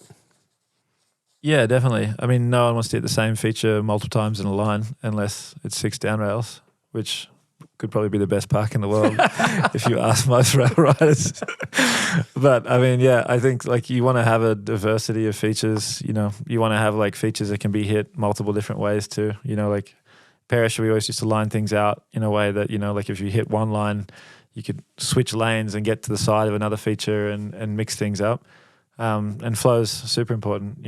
Sometimes you would come up with an elaborate plan on paper, get in the cat, start building, and realize it didn't fit, and you'd have to pivot. So I think the biggest thing for me is when you take on a park build, have a general idea of what you want to put in, but don't commit to a mistake if it feels tight and it feels wrong. if you're in the cat and it feels like aggressively tight, it's probably going to ride stressful too. So flow's key. How does that work when you show up to X Games and everything's already pre-made on a PDF? There's deviations for sure. I mean, like you have a ballpark of like when the people involved doing the designs, like this year, you know, the team at Aspen kind of did the majority of it. Like there's a committee of us weighing in and, you know, saying if something looked shitty, like switch it out. But for the most part, like you kind of know what works well flow-wise if you've been building there in the past. And then, yeah, it's all about like knowing what the flow is of the course and then working back from that on what works where. God damn. Well, Ninja, probably You guys get this yet? Oh, I haven't got it yet. No. Ninja's holding up Look how the sick it is. Kingpin, like with digitized this USB. This little like Bolex 16 camera. millimeter. Yeah, that thing's sweet. I'll be stopping by the gift shop for a couple of those, I think, on the way out. Oh, yeah. Hey guys, while I got you, why don't we let's do a smelling salt? Oh, wow. Virtual smelling salt. This is the first. Yeah. Ninja. Just so happens I have a box here. You got a brick. Nice. I got a brick. Here. This is pretty that one's technologically gone. advanced of us. Damn, Rogan did all those. Never done it. Question, did Rogan, before he did his first triple cork, your son, did he hit a smelling salt first? Is that what got him there? 100%. It was all the salts. Runthroughwall.com, bombhole.com. Here we go. I might puke, but Okay, here we go. Okay. So you just pinch it, the middle of it. Oh, he went big. Ninja went for it. Woo. Good batch. That's great. I gotta go now. All right, Thanks, Ninja. guys. See you later. See you, Bye. Ninja. Peace out. That's deep penetration. Wow. That's a volatile batch right there. Yep. Yeah, just In a good way. massive shout out to Ninja. He's been instrumental in really helped me throughout my career. You know, he's managed obviously everyone, but yeah, like Mark and Torstein were his guys, and we just got to know each other through that. And he pulled me in on projects and gave me lots of opportunities. And even now, like I'll call him up with a random question, and he gets things ironed out quick, smart. So he's one of one, like an absolute ripping human being. So thank you, That's Ninja. facts. If you are unclear, what Ninja's an agent. He represents a lot of those people aforementioned, and great human. Yeah. I'm going to derail for a quick second because last night we were talking about these camps and how the national teams show up and they have like all this off-hill stuff that they do. Obviously, there's PTs and there's like physical training and the gym and stuff like that. But one thing that I thought was fascinating is in the world of these riders that are going 16, 18, 18 on the jump line, you know, these are insane tricks, right? And they're really like pushing the envelope of what you can physically do. And you were just enlightening me on what their off-hill regimen is for their mental side of training. And I just thought it was fascinating, and I think it would be cool for you to share for our audience. Yeah, like honestly, like I guess the days of partying all night and going up to do some sloppy 900s are fucking over. So they're legitimately athletes now. I mean, they're still rad people and they have a lot of fun. I mean, there's still that snowboarder kind of in all of them. But yeah, I mean, the stuff they have to do to mentally prepare and get ready for this stuff is on another level. Like, I never really thought of flow state when I was a snowboarder. Like, you just kind of went out and did stuff. But there's special things that they do to like get their head into flow state and stay there. And then like, you know, people will try and distract them and pull them out of it. And then they have to get back into flow state quickly. So like in relation to if you botch a run on a slopestyle, instead of getting angry and staying in that bad place, like they can shake it off, reset, and get straight back into that mind state where they're ripping. And I think like seeing that side of it, the mental like strength and conditioning work that they do, and then, you know, obviously they're in the gym doing all these like, you know, movement kind of exercises and things like that, you know, none of us would have ever thought of as kids. But it's just, you know, there's so much behind the scenes to support these guys to do this crazy stuff that Can we talk about particularly this helicopter thing you were talking about? Is that secret? I'll talk about it, but I'll ask Chris, and then maybe you might have to cut it. or Okay, not. sounds But good. yeah, if it's cool. Yeah. So I've seen like a drone helicopter that has like electrical patches that you put on the side of your temples. And basically once you hit into flow state, that this little helicopter will just pick up off the ground and hover. And as long as you can hold flow state, it stays up. If you break flow state, it drops. So it's like teaching them how to like tap into that like frequency in their heads. Is that like a theta brainwave, or is it like, do you know if it has to do with your heart rate, or I'm just how they measure flow state? I think it's to do with the brain activity. Okay, like, so like a theta brainwave or something. Yeah. Yeah, like I mean, I'm probably not the person to ask perfectly about it, but when I saw it, I was like, wow, it seems like some Jedi shit. Like, yeah, straight up. Yeah. I'm like, someone's gonna start levitating in here pretty soon. Like, just the level of like focus and concentration and the stuff that they can, snap in and out of mentally is insane. That's some straight Miyagi. Yeah, that's crazy. Wax on, wax off scenario is what that is. Mark's pretty good at flying the drone. I will say that. Dude, and he lands when all the money's on the line. I got to ask too, you build like, you're just at X Games, fresh on our mind, incredible showing from all parties, all events, jaw on the floor of what's happening. What do you feel as like a fan of snowboarding after you've built these jumps and you watch what these riders do? How is your experience as a builder? Yeah, like really tied in emotionally, like emotionally invested, I would say. Like even before I worked on the X Games, like I used to come down and watch my brother-in-law, Russell Henshaw, the skier. He was a big X Games guy for a lot of years in slope. And then Torstein and Mark, like I love coming down just to watch because, I mean, there's the World Cup events and all the other ones where people show up and the course is okay and they do stuff. But like X Games, like they've got snowmobiles, they're like getting super fast reps, shitload of training. Like, I mean, someone like Mark can come in from the backcountry, hasn't ridden park in ages. And by the end of training, he's like looking like a favorite. Like the amount of like support that X Games give to the athletes, trying to make sure the venues are good, like they're getting quick laps. Like it's as high levels they can get to try and ensure the best riding possible.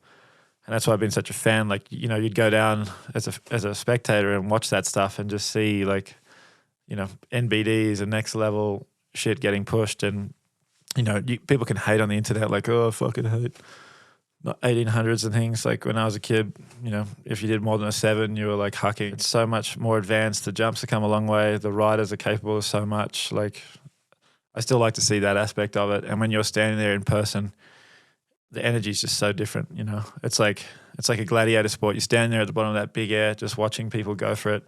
They're going massive. So like, it's not like they're in a sweet spot. And if they slip out, no harm, no foul. Like they're going massive to the point where it's like, you shouldn't be landing there. It's dangerous. And they are just coming around bolts, stomping, like mind-blowing tricks. And the energy in the crowd, like people watching, it's just like everyone's rooting for it, and the edge of your seat type energy, which don't experience in too many places. And halfpipes even more so. And you were mentioning too, like Hiroto, like the guy did 2340. All these guys are dinged up too. They're all taking slams. They got broken wrists. They're still going for it. Yeah, I mean, I've never been able to get that gnarly, and just want it that bad. Like, but these kids are just next level. Like, I mean, I think he went pretty big a few times, crunched his ankle a bit, and then he had a wrist issue too. But he's still up there, still ripping into the 2340 or whatever it was. And I mean, grab the whole way, stomp like perfectly. Like, I mean, yeah, it's a big spin, but you can't hate on how well he executed it, I got a question, Patreon question from Ryan Loren. People talk about how riders generally don't go as big anymore when it comes to park and backcountry jumps, but snowboarding is still progressing at an insane rate. Do you think the knowledge of building safer jumps has pushed the progression of snowboarding at the expense of going bigger? Great question. I guess to define bigger, I mean, what I look at is the airtime on a jump. The standard way of measuring a jump, like when Mads went 160 feet, that was 130 foot from the takeoff to the knuckle, and he went 30 feet bigger.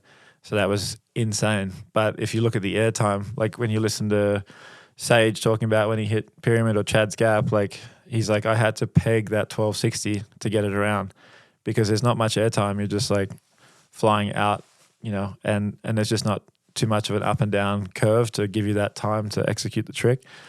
So nowadays, like, yeah, a big jump now is like 65 feet, like that one at X Games, 65 feet, but it was really tall, a lot of snow, a lot of transition, takeoff and landing. So you're going up and you almost pause at your apex and then you drop in. So the amount of time that you have in the air is like far more than, say, 100-foot step down jump. You know, like back in the day, I went to June Mountain in California. They used to call it $1 million jump line because it was huge. And the amount of cat time that went into it, they used to joke was $1 million. But it was like, started at 70, last one was 110 feet. And it was like hitting a highway off ramp. Your jacket would just be like feeling like it's going to rip off you. You're in a tuck over a 90-footer before it. And you'd hit it, jacket flapping through the air. And like, you'd go big and do your sevens and things. But it was like, compared to the airtime they have now and how much safer it is because you're not hauling ass at that speed and you're not landing at that speed. So if you make mistakes, it's a lot safer. So people are more comfortable to give it a nudge and do the bigger tricks because of the way the jumps have kind of evolved, I think. God damn, great answer, Charles. Super interesting. I'll tell you, nobody's doing a 2340 on a fucking step down. I'll tell you that right now. Like, that's just that. I mean, maybe one day, but holy shit. All right. I like Sage wants to bring that Hemsdale shit back, and I am fucking for it. Well, I mean, yeah, the old Make Big Air Big Again campaign I've heard, but it's like from the rider's standpoint, you know, a knuckle is season ending. If you watch that big hair from X Games, like I remember standing on the knuckle and like the painted lines, the third one, I was like, fuck man, that third one, like it looks like it's kind of flattening out. It looks like it's only about 37, 38 degrees down there. I gotta winch a bit more out of it. So the next night I like tore more out of the bottom of the landing. And then I walked down the side and I saw where the third line was. Like they're landing down there. They're landing just past that third line on some of the big ones. And when you're walking down the halfpipe deck and you look across, you're like, that third line doesn't even make sense. It's so far down. What are you even thinking? Like, why are you concerned with that? But they're still landing there. And the thing that struck me is crazy when you watch the big air finals, I don't think there was one landing above the second line, like maybe one or two. But like everyone was going, like the sweet spot just stayed groomed. No one even touched it. So I was like, imagine if you just like cut that whole deck off down to that second line, how absurd that fucking jump would look. And I'm like, maybe that's what we should do with Sage. Give him a safe one and then gut it, make it unsafe. So the theory, that's genius. So you have them hit the jump basically to the third line a bunch, and you're like, okay, you know the speed to the third line? Okay, we're hacking the knuckle, and good luck. Can you imagine the photos? Imagine that jump, like picture that thing cut out to that line. So crazy. How high the rider would be. It'd be like Travis Rice 2.0. Just on one of those Alaskan jumps. I'd like to watch that. If you could make that happen, I would watch it. I would like to watch that. I'd watch that. Yeah, if you could just kind of make that happen. You could work on that'd that be for us. fantastic. Sage is horny for it, so maybe we'll take it there. Yep. Great. Love to see. You know, that's the thing that was great. I do feel as though you have this, I've talked about this, I'm preaching the choir again, but you know, there's like these incredible park riders that are just so fantastic and so good, especially when you watch them ride practice. And then there used to be Super Park where you'd take the filmers and you'd take the people that filmed video parts and you'd take contest riders and you'd take backcountry riders and they'd all come together in one place. And it wasn't like, it made snowboarding less disconnected where people were sessioning a jump with the person that just did well at X Games and the next to the guy that just filmed the handrail part. And another sidebar too is like, I do think we need like that alpha proving grounds, you know, like, you know what I mean? Like I love relatable snowboarding and that people are doing that and we need that. But, you know, aside from the Audi 9s where they're doing it, but like in North America, we don't have that like alpha proving grounds anymore. Yeah, even Audi 9's kind of fizzled. I don't know, like in my mind, like Super Park was the most insane shit every year because the builders would come together and they will try and prove themselves. And it was I mean, park building back then was like rap battles. You know, everyone would watch what they were doing. They'd try and outdo it. And everyone was, you know, gunning for that Trans World top 10 list. Like there needed to be some incentive like that to get everyone like, you know, proud about their shit again and getting after it. Because it seems like it's lost a little bit since Superpark left. And the last couple of Superparks were pretty weak. Like I think it was just the talent seemed to be driving out. Like, you know, people like Matt Milletti that were really great park builders and were responsible for some of those big step ups. TJ DeWood, like people like that are, you know, doing welding and fabrication, and they've left the industry, which is, you know, a huge loss for everyone. But yeah, I mean, Superpark, bring it back. It'd be sick. Bring it back. Bring back Superpark. All right, we got a question from your brother-in-law, Russ Henshaw. Hey, what's going on, Charles? My question for you is, what was more memorable, the film shoot we did for Matchstick up on 7th Heaven, or the day we were riding park at Wiss and I almost decapitated you? Cheers. Wow, I forgot about that one. Yeah, we were riding the park on Blackcomb one day, and I did a slash on the side of this. It was like a side of a jump kind of landing deck, and he launched off the side of this butter pad, tranny finding into the side, and he's as big as me. He's a big fucking dude, and he basically was in the air, mid-air, looking at me, and I'm like slashing, and I'm like, oh shit, we're about to collide, and he was cooking, and I was cooking straight into each other. He skis, like, thankfully, like, put his skis up a little bit, got me in the chest, and I did like a backflip and a half back the other way, and he just like started air walking over the front, and he broke his collarbone. He was up there for a competition, and I was on the ground wheezing. Spencer O'Brien was there. She thought I was like dead. She's like, oh my God, he's had a ski to the neck or something, and I'm like on the ground going, ooh, ooh. And then we had to go home and tell my wife and Russell's wife now. But yeah, I'm married to Amy, and Amy is Laura, who's Russell's partner, sister. So we're brothers-in-law, and we've been dating the sisters for a long time. So we're Legendary pro skier as well, right? Absolutely, People yeah. that don't know. He was, I mean, like him and Bobby Brown were the first ones, like, you know, going for the triple cork, and there was like this race to get it, you know, like there always is. And then I think Russell was the first one to try it on a huge jump. Then the season went by. Bobby got to a jump first, did one, and then Russell got to a jump next. And I actually built that jump. It was the first jump I'd built with an exit angle of 40 degrees, and it was huge. And I channel gapped it. It was like the most insane looking thing I've ever seen. And it was before drones, so they had helicopters and shit filming, like guys hanging out the window. Those spring shoots were like just epic on every scale. And this landing just went forever. And Russell just started hitting it. And before you knew it, he just does like a perfect triple 14, then a perfect switch triple 12. And like first time I think anyone had done the switch triple 12. But like I was sitting there with a 6-pack of beer. I parked the cat, like sitting there with a 6-pack of beer, and the helicopter pilot was really interested in the cat, and I was like, how about a ride in the fucking heli? So like he's like, yeah, for sure. So like I sat there, drank beers, left the cat there.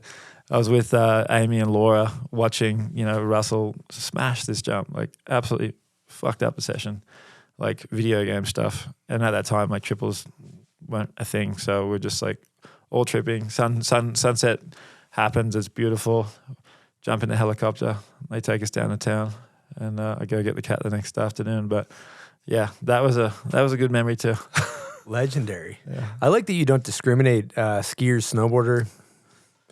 No, I feel like we should be past it all. Yeah. I mean, everyone's, you know, hopefully they're all riding park and help and support that scene. So, I mean, yeah, I mean, all this, like riding with Russell was always really great because he, like you said, like that mindset shit is really incredible when you hang out with someone that has it. And he would say stuff to me like, you know, we'd be hitting the jumps on Blackcomb, and he's like, what are you going to do? I'm like, oh, I might try, you know, back 9. And he goes, no, you don't try, you do. You say you're going to do it, and then you do it. I'm like, okay. But like he and I, used to just nerd out on like features we want to build. Like same with Torstein. And even though he's a skier, like we still had like similar ideas on shit that would be cool. So I mean, don't not ride with someone because they're not snowboarding. Like, yeah, everyone's peeps. Great stuff. Well, I think it's time for a certain part of the show. Silk, do you have any idea what we might get into? I feel like it might be time for Name That Video part.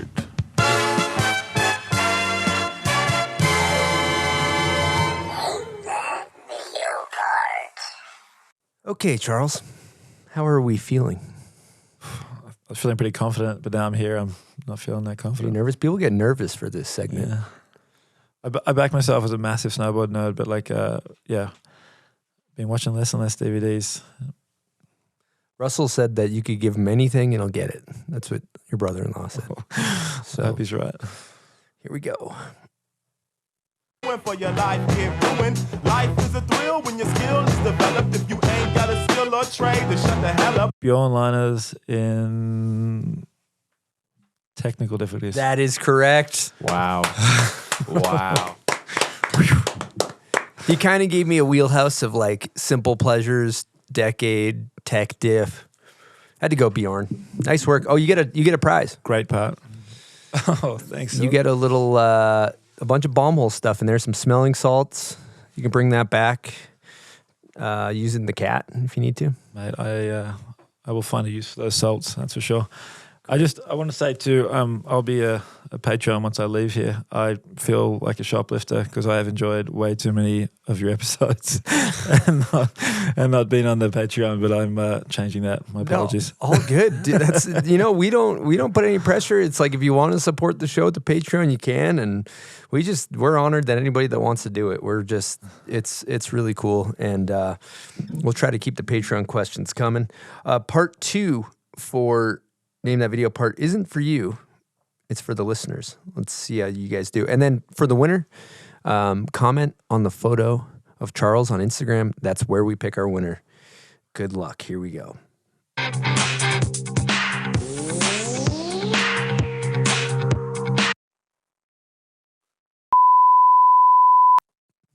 Can you beep that out? So Yes, consider it beep. he's good. He's good, yeah. He's good. Yeah, you He's a like dog. doing that. He's a Just dog. making us think you don't know. It is. Fuck yeah. And you can beep that out as well. Consider so. it beeped. Okay. On a rip. All right. Thank you guys for playing. Name That Video part.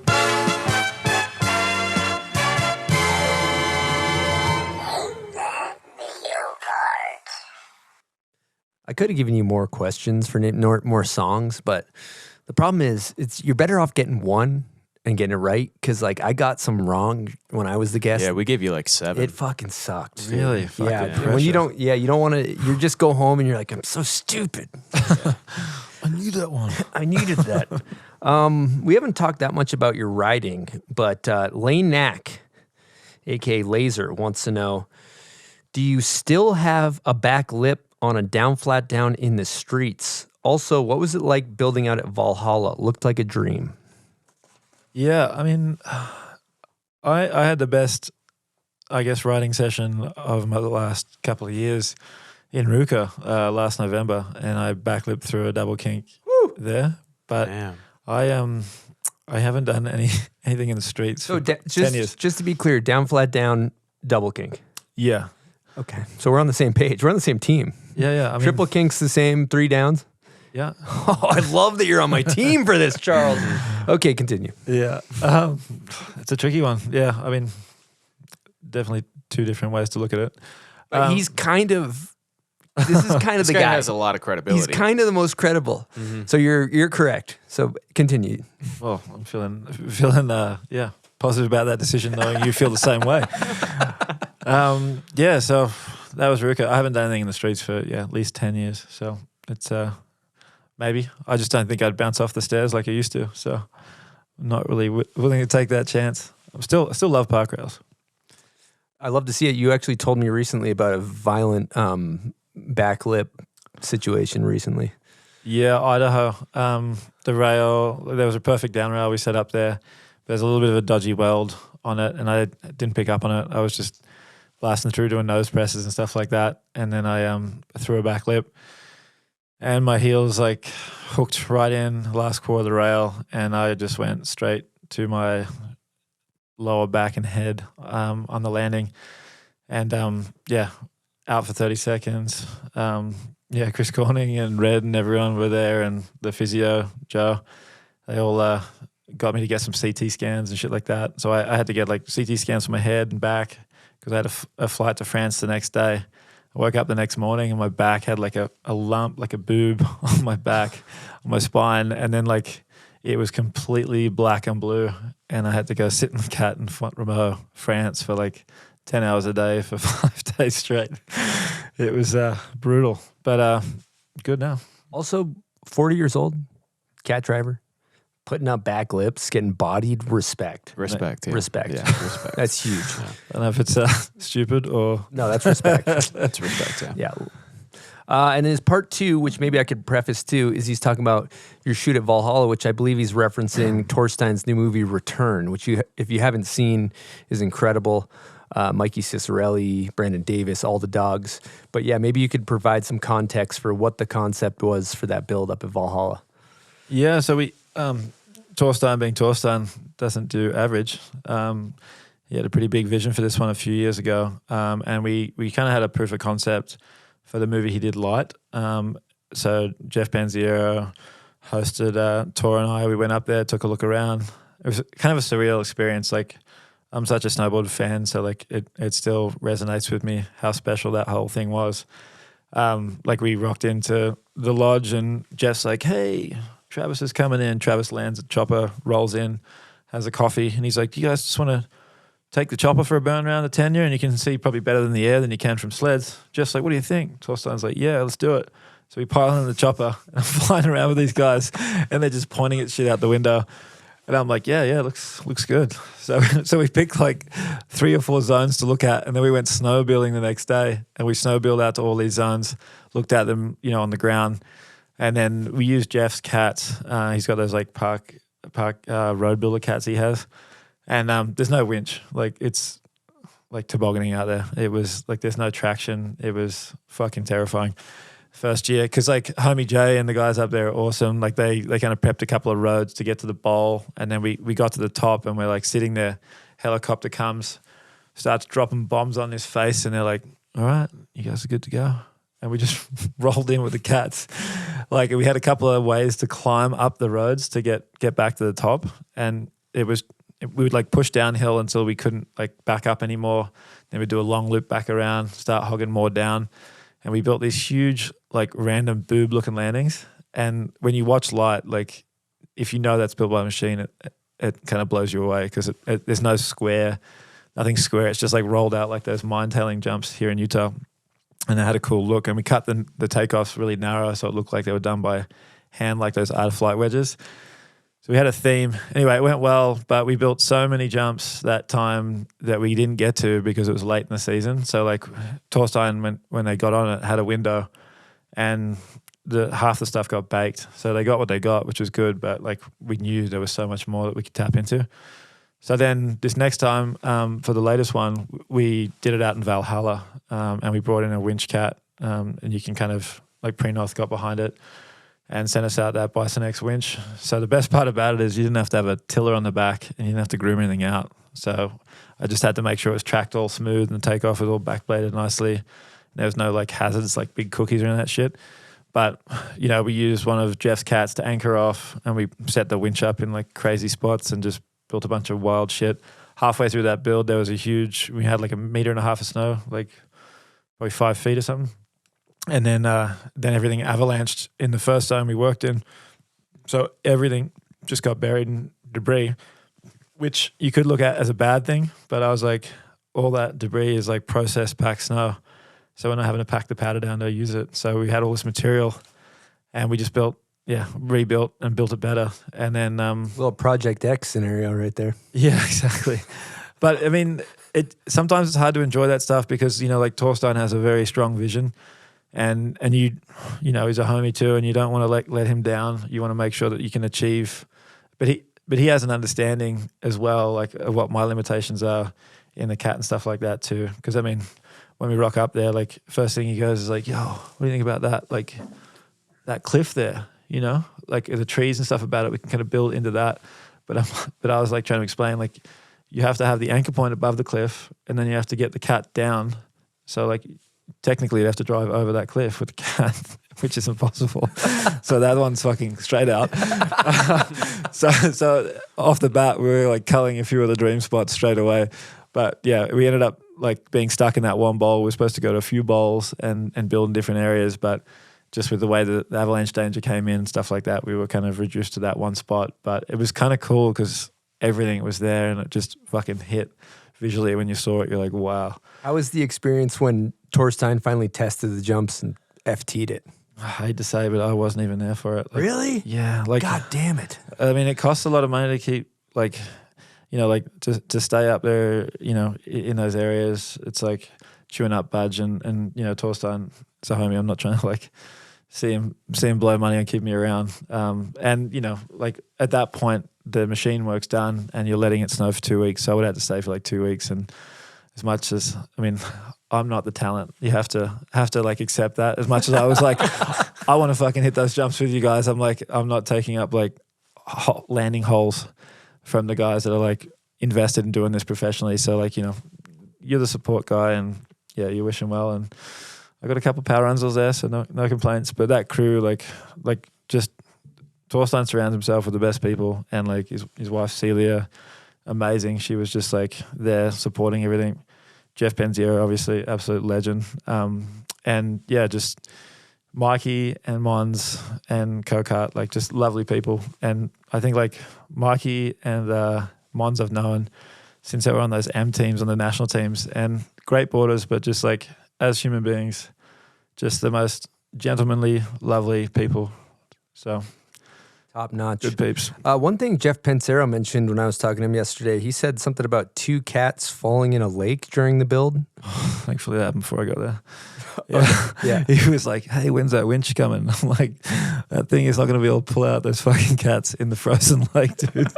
Get it out of your head. And I was like worried it was going to turn up before I got there and he's got a third in there. But trifecta. But no, like that was a crazy story because he called me and he was calling Frank Wells and he's like, what do you guys think? Like, how are we going to get this out? And I was like, maybe you could winch. But he ended up getting like this Swiss rigging expert out there and like it sounded crazy. Like they set up all these like crazy police and shit. Yeah. And they were the mathematic ones, not me. Like they're like, oh yeah, you know, the load through this part's going to like triple, blah, blah. And yeah, they apparently just yanked this thing out with a fucking chainsaw as the motor for the pulleys. Yeah. So what? Yeah. You have to ask Jeff the details, but it was insane. That's some math. We're gonna have to go back to that and get some more details on that. Yeah, hit Jeff up. He's got all the details. Somebody was also telling me that there was like a lot of adversity that you guys had through the builds and through everything, but you guys remained like you and Torstein. Jeff was telling me everybody was freaking out for the build, but you and Torstein were just calm through all the adversity. Yeah, I like to think. I mean, I love the mental shit. Like I listen to audio books and shit in the cat too, and one of the ones I really liked was like about stoicism and just like, you know, not stressing out over shit that's out of your control. Like, you know, like if you've got so much mental output and you put it where you can make a difference, and if you are stressing about stuff you have no control over, like you're just going to wear yourself out and be a stress mess. So like I think Torstein and I are a similar school of thought, and you know what you're capable of, and you know, like you just got to wait for the conditions to get good and you'll get it done. But what audiobook we talking? Ryan Holiday? Oh, I can't remember. I have to get you the name. It was like A Good Life or The Good Life. It was about stoicism. But amazing. Yeah. Let us know. We'll put it. People always want to know. When you mention a book, everybody's going to want to know what book you're talking. Okay, we're excited. We're excited about a little thing called Snow League. We're talking biggest prize purse in all of snowboarding. $1.5 million is rumored to be the prize purse. And this is going to be a 4-stop points chase where they crown a season-long champion, both male and female. It's head-to-head format, something new and exciting for snowboarding half-pipe competitions. Riders will be dropping in on both sides of the pipe, so you'll get to see varying pipe runs, which is exciting for me. All the heavy hitters are coming out. We're talking Matty Mastro, Ayumu, Valentino Giselli, Lil Kitaki. So the first one is just half pipe, and that is at Aspen Snowmass, March 7th and 8th. And if you want to get tickets, check out thesnowleague.com. If you sign up before February 6th, They'll be free for qualifiers. And then if you sign up for finals before March 1st, the tickets are only $50. It'll be $60 after that. And if you're a Colorado resident, you save 50% before March 1st. So check out thesnowleague.com for your tickets. Also, the event's going to be on Peacock, which is huge for snowboarding. We heard about the broadcasters that are announcing it. Very excited about the broadcasters. And there'll be an encore recap on NBC, snowboarding on NBC, and that'll be in March. So if you want to check out the Snow League, go to @the_Snow_League on their social media. Lots of behind-the-scene content. So event 1 will be at Aspen, and then event 2 through 4 are to be determined. So lots of exciting stuff from Snow League. Huge prize purse. Check out thesnowleague.com for more info. All right, folks, if you love coffee, listen up. I love chugging coffee, specifically on a cold winter day. I don't know if there's anything better. So we got the Yeti 34-ounce French press in front of me here, and it is a weapon. Picture this. You're up at the mountain. It's a cold day. It's snowing. Actually, it's not snowing. It's bluebird, but it's frigid. You know, you're in Saskatoon or you're in Winnipeg. It's absolutely blistering cold. What's better than a hot cup of coffee? You can get yourself this French press, and it seals in heat like nothing I've ever seen before. You guys know Yeti products. You make a hot cup of coffee in one of their mugs, it's going to stay hot for a long time. Same goes for this Yeti French press. It's got this plunger technology. I don't know how it works, but it seals in the heat really well. You know, you want to be a hit at the tailgate when you're at the resort, pick up the Yeti 34-ounce French press, and you'll be the belle of the ball. I got another topic, big topic here. It's controversial topic. Oof. You know, somebody was telling me, I heard that you ride step-ons. You're a pro step-on guy. Yeah.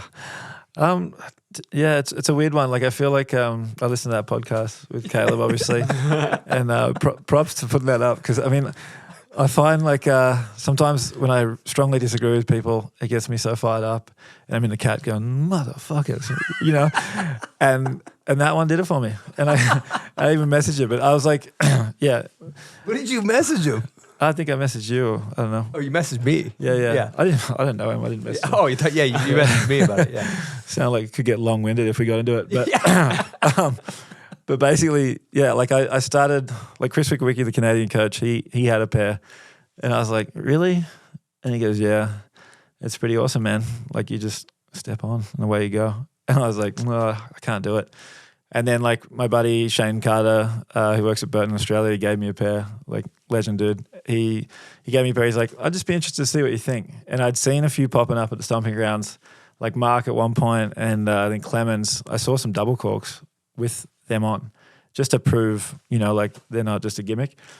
And I was like, well, fuck, I'm not doing double corks. Like, what am I going to do that's that extreme that could rival that, you know? Like, and to be honest, like, if you're snowboarding with a kid, you know, you're in and out of your bindings, like, helping them or whatever. And then, you know, in my line of work, a lot of the time you're the help. So you're like carrying rakes around, salt, other people's shit.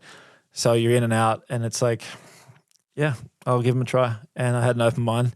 I ended up going back to straps, but now they've got those new EST ones, and I just don't see a disadvantage other than the public shaming that you have to go through. Public shaming is something to consider, though. Yeah. I mean, it's a real thing. It's like, it's so shameful. I could go back to straps, but I mean, from a technical standpoint, it doesn't make a difference in my mind.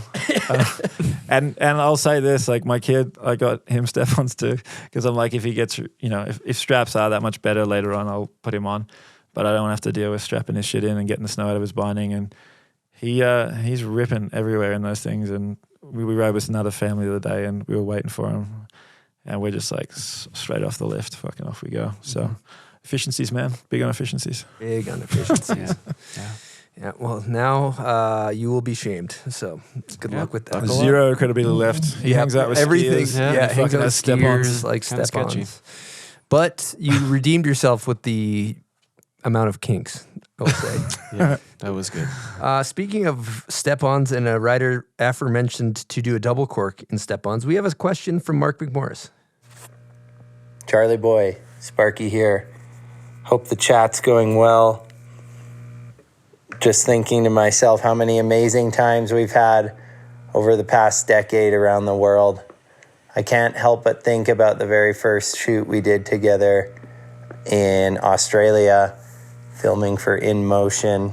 What were some of the fondest memories from that? I remember it being a ball. Anyways, love you guys. Cheers. Love Mark. He's such a gem. Can I interrupt? I think he's wearing those like Normatec boots. You hear those things filling up the brrr in the background? Yeah, he's probably one of those deep ice compression machines. It's a compression. He's doing some PT. Continue. I just wanted to highlight He's that. probably deep in the World Cup right now. Yeah, man. Like, I don't know. I've done so much with Mark over the years. I feel just absolutely blessed to fucking having him invite me on so many just adventures with him, and yeah, just an honor to build for people of that caliber, you know. But yeah, that one in Australia was really fun. We actually built this, that one spring we did like one shoot for Shredbots and one shoot for his movie. And both of them were like just as amazing as each other. And we built this one, because he always used to hassle me. He's like, these fucking shark fin hits, man, they're step downs, a lot of impact, you know, they suck. But then if you built them, you know, like he wanted like a step up where you could just blast, like the girls hated him because you had to like just go so hard at these things, you know.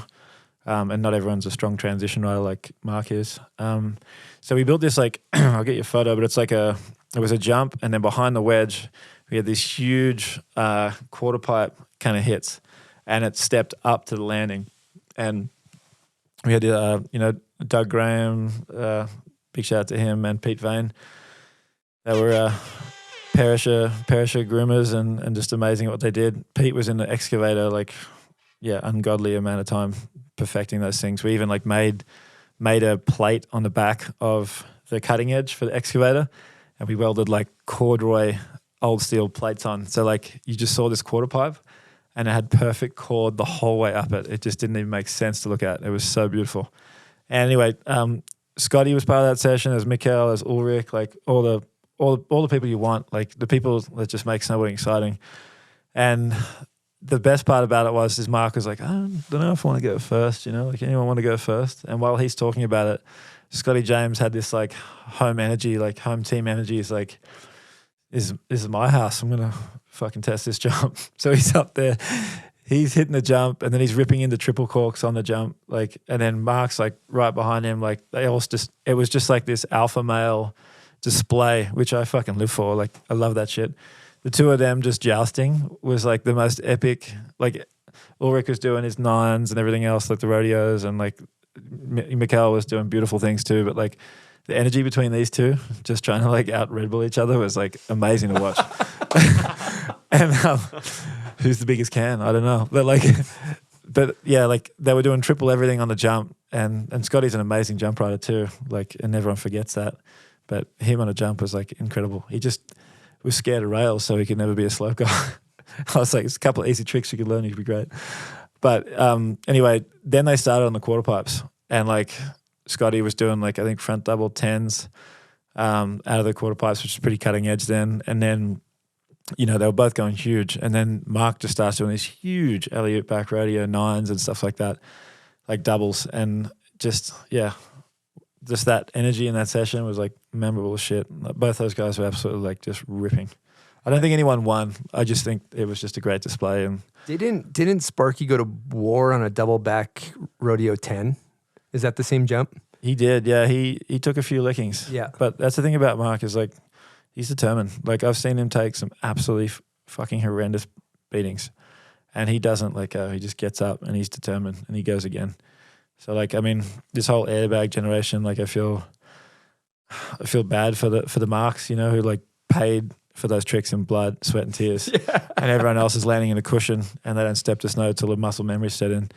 But yeah, that guy's an absolute beast. And yeah. He's been to every one of your sessions, right? Yeah, like that's the thing. He's been a suspect for like the entire 9 years we've been running there. So, I mean, yeah, every time he turns up, it's just it means a lot, just because I know that he's been there a lot, but he still believes in what we do. And yeah, I love that dude and everything he's done for me.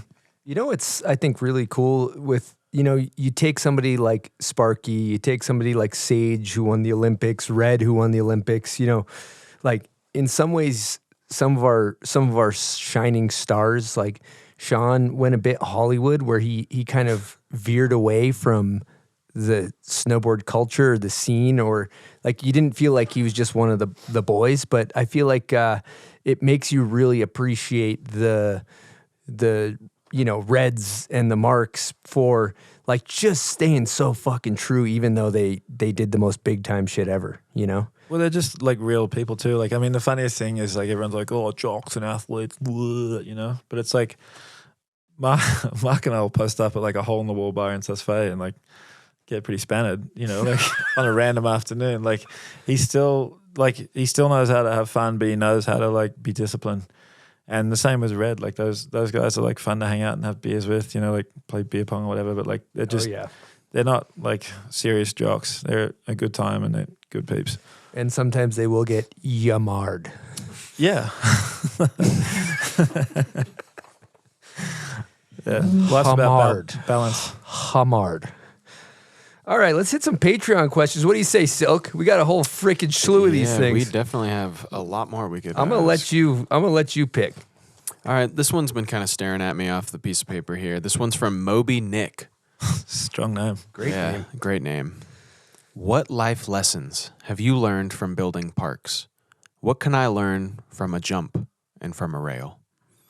Let's get deep. This is philosophy. That's deep. Mm-hmm. We're getting into some philosophy here. Mm-hmm. I think, being okay on your own and appreciating your own time, because you spend a lot of time in the cat on your own. Like you can take bad energy into a cat and be in a really horrible place. Like it just builds and builds. Like if something's eating at you, and just like being able to just appreciate your own time, your headspace. Just the beauty of being in the mountains. I mean, the amount of sunsets and sunrises I've seen in so many different countries just is never lost on me. It's very special. And then as far as like jumps and rails, like just having patience and not getting angry, because sometimes you can be shaping snow and it's like really not going your way. It might be getting warm and stuff sticking together and you can't get a nice shape and you just feel like a failure and there's nothing you can really do. Knowing just not to beat yourself up about certain things and be at peace. Yeah, that leads me to, because you can kick the floor and say the fuck bomb and shit like that. Yeah. And lose it. And then I guess once you lose your temper, you end up like being harder on the machine and you end up like getting worse at what you're trying to accomplish in front of you. So I think just like, mentally being able to reset and just like, sometimes it's good just to get out and take a walk around outside in the cold and get off your ass and just like, try and reset your mind. Well, that's about creativity, and good creativity comes from being in a good headspace. When you're in a good headspace, you're going to make way better shit and that's really, you're taking an idea in your brain and you're making it a reality, which is a creative process. That's one thing too. Like, like I'll get asked to design a slopestyle or something like that. And there was one Red Bull project. It was going to be for Mark up in Revelstoke. It got cancelled because of COVID, but it was, the scope of that project was insane. Like we had this bowl at the top of Revelstoke. It was going to be kind of like what Torstein and I did for one aspect of it, but then there was a full slopestyle run as well with like training before the Olympics. It would have been incredible. And Mark's Mark, he wanted to invite his homies up. He didn't want to do it just by himself, So he's, part of the community. But that whole project, like at one point, like I was asked, like, we need the drawings, we need the design. And I was kind of in a bit of a funk because it was COVID and it was just like, it was hard to like, get your head in the right place for it.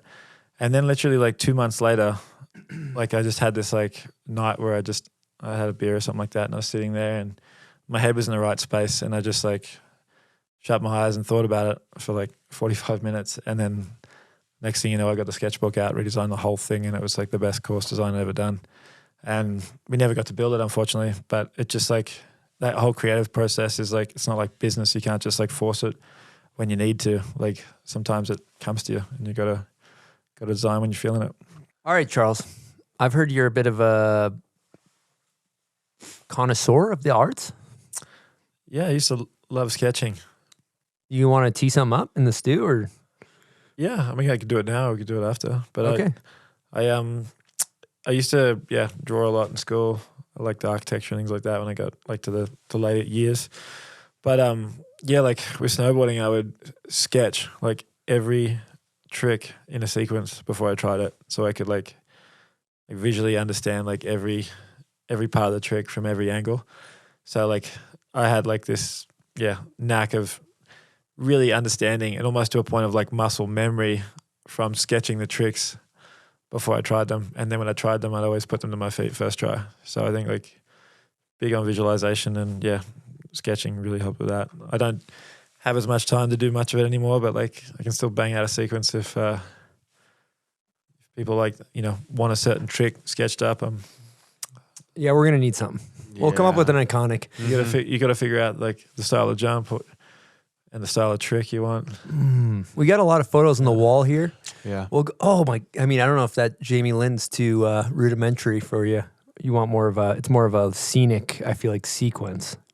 Yeah, I'm more of a sequence guy. So like, I can kind of like go through like, switchback 5, front sev, any kind of double cork. What about the 2340? That seems like a difficult sequence to That's draw. a lot of fucking frames, dude. So maybe they should incorporate that with the national team's training. Is like, along with... You could do art class. Yeah, part of your visualization, you guys got to draw your triple cork. Yeah. And that could be hosted by you. Yeah. Get the pencils and pads out, boys. And you could whack them for performance. What do they call that? Mind coaching, maybe. Yeah. I don't mind the idea of that. I feel like that with airbags, sky's the fucking limit. What are we at with airbags? What's your take? I know that you've got a few going these days, right? Yeah, like I don't think they have any place on snow. Like those huge bags that they used to put on landings. Say at Mammoth is like a really good way to have a crew mutiny on the park crew because they are so hard to run. Like even my guys, like we have like I bought a bag jump spine bag and they're quite big and they're shaped like a huge pyramid spine thing and you put it behind like a half pipe spine you build so the pipe guys can learn their big tricks. But even that one is like if you're getting a storm or some wind, you have to like wrap the thing up and like it sucks logistically. And my guys get kind of dark on me because we have to like deal with it all the time. But in saying that, like the dry land stuff is making a lot of sense. Like, I've actually been approached to design some of these jumps, and one of them is literally you can see from my house in Jindabyne. It's kind of I mean, it's uncool to say, like airbags are fun, but they're really fucking fun. I've never hit one. Yeah, it's crazy. I talk shit forever. I was like, I guess I'll design a jump that would be like my jump on snow, but for an airbag, and we did that in Jindabyne. I kind of helped consult a little bit with that Banger Park one too, but it just the small one in Jindabyne, they've got like a 20, a 30, and then they've got a 45 and a 55 foot jump. So 2 separate airbags. And the one that's like 30 foot, like I intentionally go there and ride it like in May or June when I get home just to like lace a few back rodeos and do a few underflips and things that I used to like doing, but don't have the balls to do on snow anymore. And then you just do a few and then like even stuff like revisiting a front seven, like I grab mute, but I used to grab tail, but I've been too scared to do it on snow and just go for tail, just like little things like that you need to brush the rust off on. That's what I use it for, and it's so fun. Like, and then you just go straight into like a front seven tail first try, and you're like, wow, I don't know why I was apprehensive to try that on snow, but it's just a good, especially when you get older, it's like a good way to like break the ice. What about the bristles? That was the biggest barrier. It took me ages. Everyone's like, yo, when are you going to come ride it? And I'm like, I don't fuck with that plastic. And then you like, if you can get over the sound of it, it's not that different. It's kind of like riding slush. Like, because there's like 2 layers of bristles and the lower one's like, you can really edge into. You can like Euro carve down those in-runs and stuff. And like the only time it feels sketchy is if you're like not on an edge at all and it's just like bouncing around the bristles. That's kind of a scary place to be. So like usually just, do a nice big arc into the jump. But it's like, yeah, it's a lot of fun. I mean, I wouldn't hit it in winter, like when there's snowboarding to be had. But when it's sitting there in summer and the sprinklers are cranking along, and I walk my dog right past it some afternoons and watch some of the kids just getting down, which is cool. And I'm like, well, it's fun to do in the preseason or the postseason when you can't ride because it still kind of feels like snowboarding. You're still doing the tricks you love to do. And you can, like you land and ride out for a bit and then sit it down. But yeah, it definitely gives you that confidence for when you actually want to get down the real jump. So you and I are from the same era, and I'm just blown away, specifically on like backside spins, how these riders now are I think it's from the airbag and the amount of reps maybe, but they are spinning backside. Let's say you're regular and you come up on your toe edge.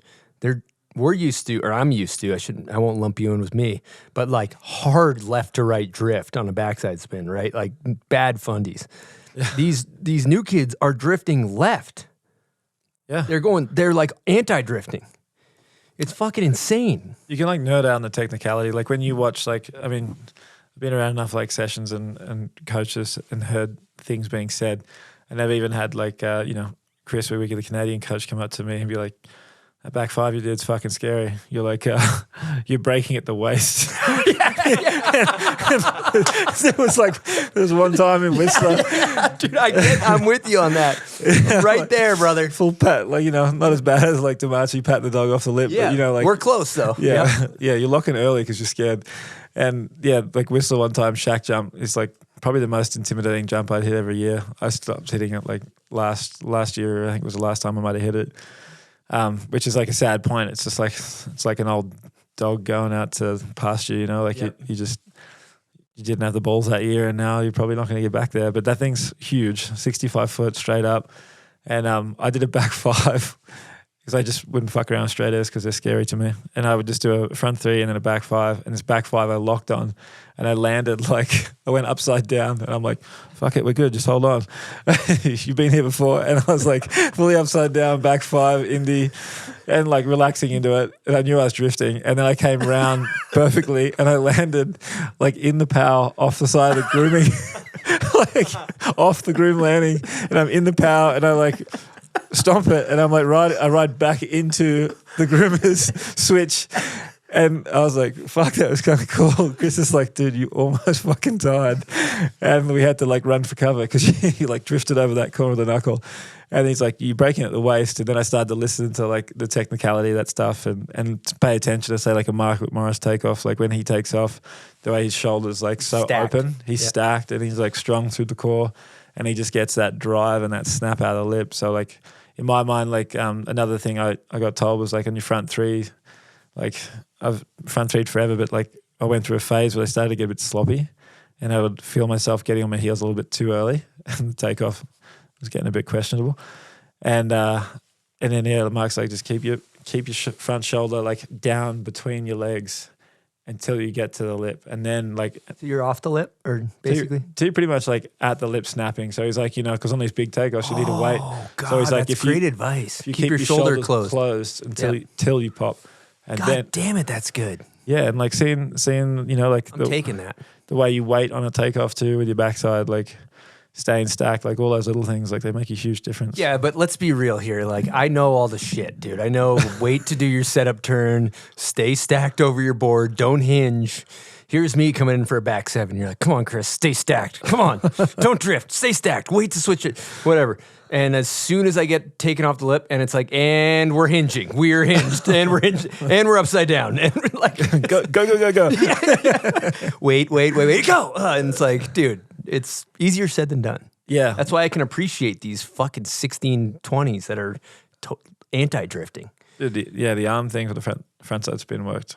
Like keep your shoulder closed. Yeah, shoulder closed until you hit that. God, like, that probably works for everything, not just threes. I bet that's probably good for sevens and shit. Like totally, where you don't go too early. Just it helps your patience. I just think a good takeoff versus like hucking your ass and missing the pop is always so much easier. Like when you that feeling when you like snap off the lip, suck your legs in the grab, and you're like you're landing before you even get close. It's all from a good initiation. Yeah. So I think those techniques on the lip are the most important. Yeah, you're around good people. Freaking A. Yeah, I feel lucky. I get like everyone's just dropping knowledge on me constantly, and I'm just trying to soak it up.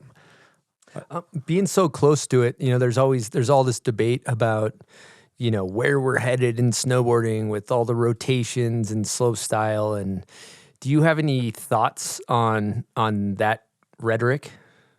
Yeah, man, it's a tough one because I mean, like, there's a crowd of people that think slopestyle builders are the ones that have to like make jumps small and limit everything. And then there's like another school of thought, like just give them big yakkers and see what they do. And that was kind of the drive behind X Games this year, was like, I know what people are sitting on, and it sucks to me when you see like a World Cup or something and they can't do the big tricks that they've been working on.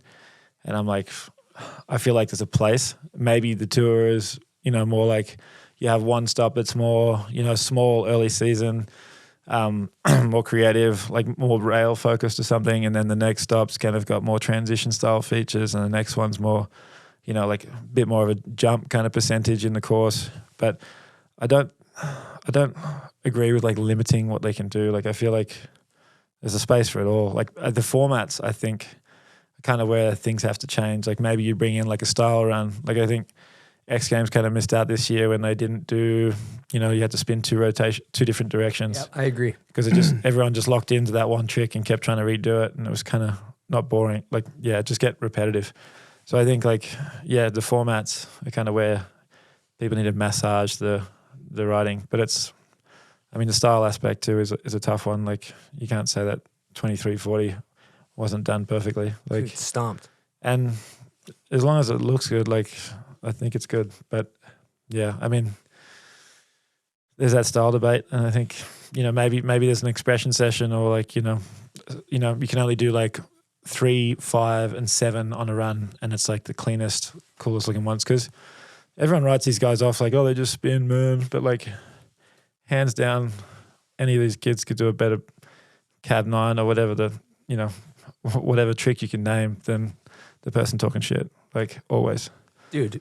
I think you could go up to 1080 because the 1080 is slow looking these days. And like Taiga Hasegawa, that cab 9 he did at X Games, like when he was throwing in the towel, just like, oh, fuck it, I'll do a cab 9. Like I would cut off my sack to be able to cab 9 like that. Like it is, God, beautiful. And his cab 16s were like insane as well. Yeah. Like, I don't know. And then he started doing the 18, the 23, whatever. But like he's just got nice style. But like, I remember the X Games the other year, like people were like, oh, he just does like front curve, and he's doing like backside double rodeo 10s, like Indy to tail, and just, or melon to tail. Melon but like to tail. Absolutely so cool. Insane. And like when he rolls through, he does like huge switch methods, huge switchback ones, and you're like, he can do anything you tell him to. Dude, like, you know what I was thinking about that cab 9 he does? He does like rolls it over, and it's so chill for him that you imagine him doing a cab 9 like that and then kicking out a method at the end. Like they're so good, they can do that.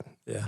I want to, I would like to request that. If you know Taiga, if you could let him know. The cab 9 double dip? Cab 9 double dip, but at the end, give it a little doink method, a little melon poke, I bet you could. Guaranteed. He's like done with that cab 9 and he could like drink a coffee before he lands. Yeah. I mean, the board control on those kids is insane. Like if you put them on a backcountry jump, once they figured out power, like, I mean, just the level of tricks you would see is insane. Like even Mark and Torstein and stuff they do, like the stuff that Mark did in his movie, he's doing like front triple 14 in a power, which arguably people say, oh, I don't want to see that, or I do want to see that. But the fact you can is mind-blowing.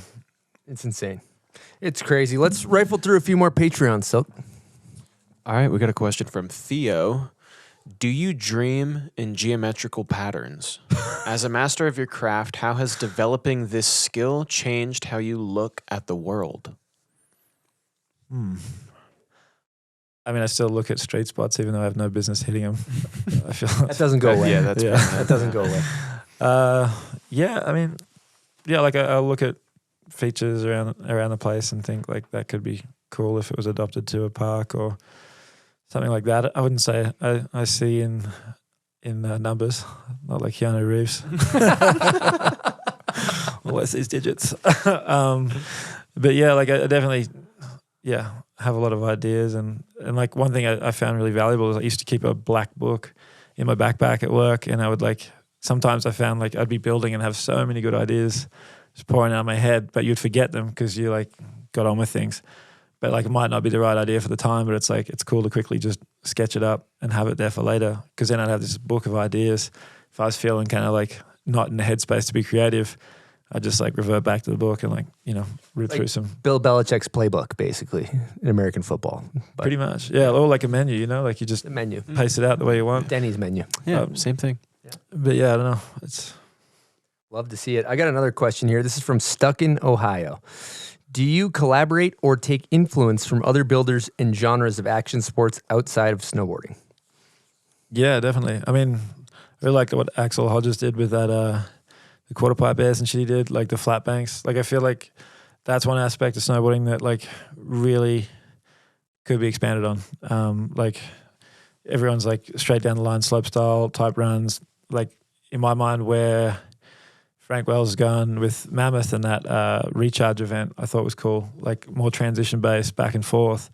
That's the way I personally want to see slopestyle go. Not just like here's the straight run, do what you can with it. Like pick the mountainside to work with and like work into the terrain. You know, like enhance it. Like work on what's already there and like make it sick and get like half pipe cutters in. Like we're doing a project with Monster this spring, and you know the vibe around it is like trying to recreate like that super park magic where it's like you have the like holy fuck big features, spines, quarters, you know, big jumps, channel gaps, transfers, all that stuff, but you also have like all the fun playful shit. And yeah, like we were lucky enough, Landon's organized a bank cutter, so it's an extension that goes on a 13-foot or 18-foot cutter from Zorg. So we're going to have like an 18-foot cutter and an 18-foot cutter with the flat bank end on it, so we can kind of create flat banks where So they're you have a laid back. radius at the bottom, and then it just flattens out that angle at the top. Yeah, so they're like design them to be spine cutters for resorts, but we're more looking at like we'll build a quarter pipe, cut a little channel, and then on the other side have like that flat bank, so there's no vert really to rock the rider if they like get their pop wrong. So like trying to make it so the transitions are more approachable for the slope guys that have less experience on tranny. And then, you know, like I feel like we'll cut some spines and stuff out of that as well. But Jackson's got like Dick's Ditch and all these cool gullies that we want to just like get into and make back and forth like across the hill type stuff instead of just down the line. Legendary. Benjamin Weisner wants to know, can you tell the viewers what haircut you got at X Games last year? Yeah, they had this barber sitting in the these really cool barbers like from Detroit or something, and they were sitting in the X Games athlete lounge, and they were giving out these like buzz cut with the X Games logo on the back, and it was so funny. And I don't know, I went through some weird phase last year where I got fucked up haircuts when I'd be away and come home and surprise my wife. When I was in Ruka, I dyed my hair blonde and I looked like a fat Slim Shady. I would just like came home with blonde hair, looking like a trash bag. And she was like, fuck, shave that off. And then we went to X Games and I went in, got the buzz cut and came back and surprised her with that. She's like, you're an idiot. And then this year my son thought it was so cool. They were there again. So he's like, I want to get the haircut, Dad. So we got a full buzz cut with the X Games logo on the back, and he's going to school feeling pretty cool, I think, about now. Legendary. Rift Dog Homeboy wants to know, what's the sketchiest situation you found yourself in while driving a cat? Well, there's been a couple, but the one that stands out would be I detracked a cat once, and it was like last year, and it was a stump I didn't see under the power, and it just pulled the track off. Wasn't really that bad, but my buddy Ben Finn from Prenorth, who just really looks out for me and supports me everywhere. He came out at 1 a.m. up to Solitude to help me ratchet strap that thing back. And the two of us just worked through the night to get it back on. It was shit, but the worst by far would have been in China. It was like, I didn't expect it. So that was like what was crazy about it. In China, I used to go there and they make huge whales, like 40-foot tall yakkers, just like mountains everywhere. And it was on top of this run. It was probably 30 degrees. It was really steep. And it was going to be the in-run to this big air we were building. So like basically I had to get this winch cat up on top of it and work it down the pitch. And everything else is grass except for this huge like mountain of snow I'm sitting on. And then like two other like kind of smaller patches below it either side. And so anyway, I'm like chipping away at the top, trying to like take the top off and move it downhill. And I'm pushing it over into this pitch, and the debris is just going over the edge. I've got a winch cable hooked up behind me, so I'm not going to slide down the hill or whatever. And I start to like work it down slowly and like taking my time with it. And then next thing you know, like I look across to the side of the run, and I'm on the snow, and the snow is like not moving, but the trees on the side of the run are moving. And I'm just like, what the fuck is going on? and I'm looking around trying to like figure out what's happening. And the snow whale is like starting to churn up like, you know, snow boulders and death cookies on the side against the trees. And I'm like, I think the whole thing's moving. And I look to my side, and I'm just going down the hill. And then I look in front of me, and like this whale is still, you know, like 10 feet from ground level, but the whole thing's just taken off on the grass. I'm sitting on a winch, like 30-degree pitch, the whole thing's going.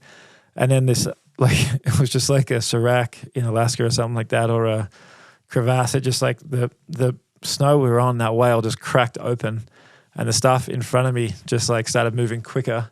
And I'm like maybe 20 feet away from this like huge drop down to the grass with the snow moving on top of it. And I've never seen it like it still to this day. So I just like buried the blade in and started pushing as much snow in front of me as I could to like soften the blow of the cat once it like dropped off the front of this thing.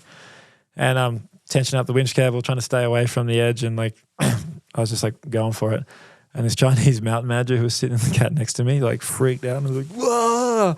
And he just hit the kill switch with his elbow, locked out the winch and the sticks and everything. So like the cat just stops dead while all this shit's happening. And we go off the edge of this drop with like no control, no functions, and just like cat just goes bang into the grass. So like we're on about a 45-degree angle, like, you know, crooked to the hill. The winch is like tensioned up, but not working. Like it's just locked out. Could have snapped the cable. And then I was just like, you want to bring someone in to like get you out of this? Because like something's definitely getting fucked up once I try and pivot out of this. And you were the one that hit the kill switch. We would have probably been okay, but you fucking hit the kill switch, and now we're in this. And he's like, no, you do it. And I was like, sit on your hands. And then like I fired, hit the kill switch back off and like tensioned up the winch and just like kind of just pivoted down and like straighten the cat up. Like I had the wing of the cat like cooked into the dirt to try and like take the pressure off the cat and pivot it around. And thankfully like nothing got broken. The tracks didn't come off or anything like that. And it was just, but it was the most unexpected random thing to happen in China that I could imagine. So sketchy. That's terrifying. Did you think you were going to flip it all, or did you think it was just going to fucking pitch over the front? Or I thought there was a chance the thing was going to pitch, because like once it started taking off a bit sideways over the edge of that thing, I was like, fuck, we're gone. And we didn't have seatbelts on, because you're supposed to wear a seatbelt in a cat, but I never do.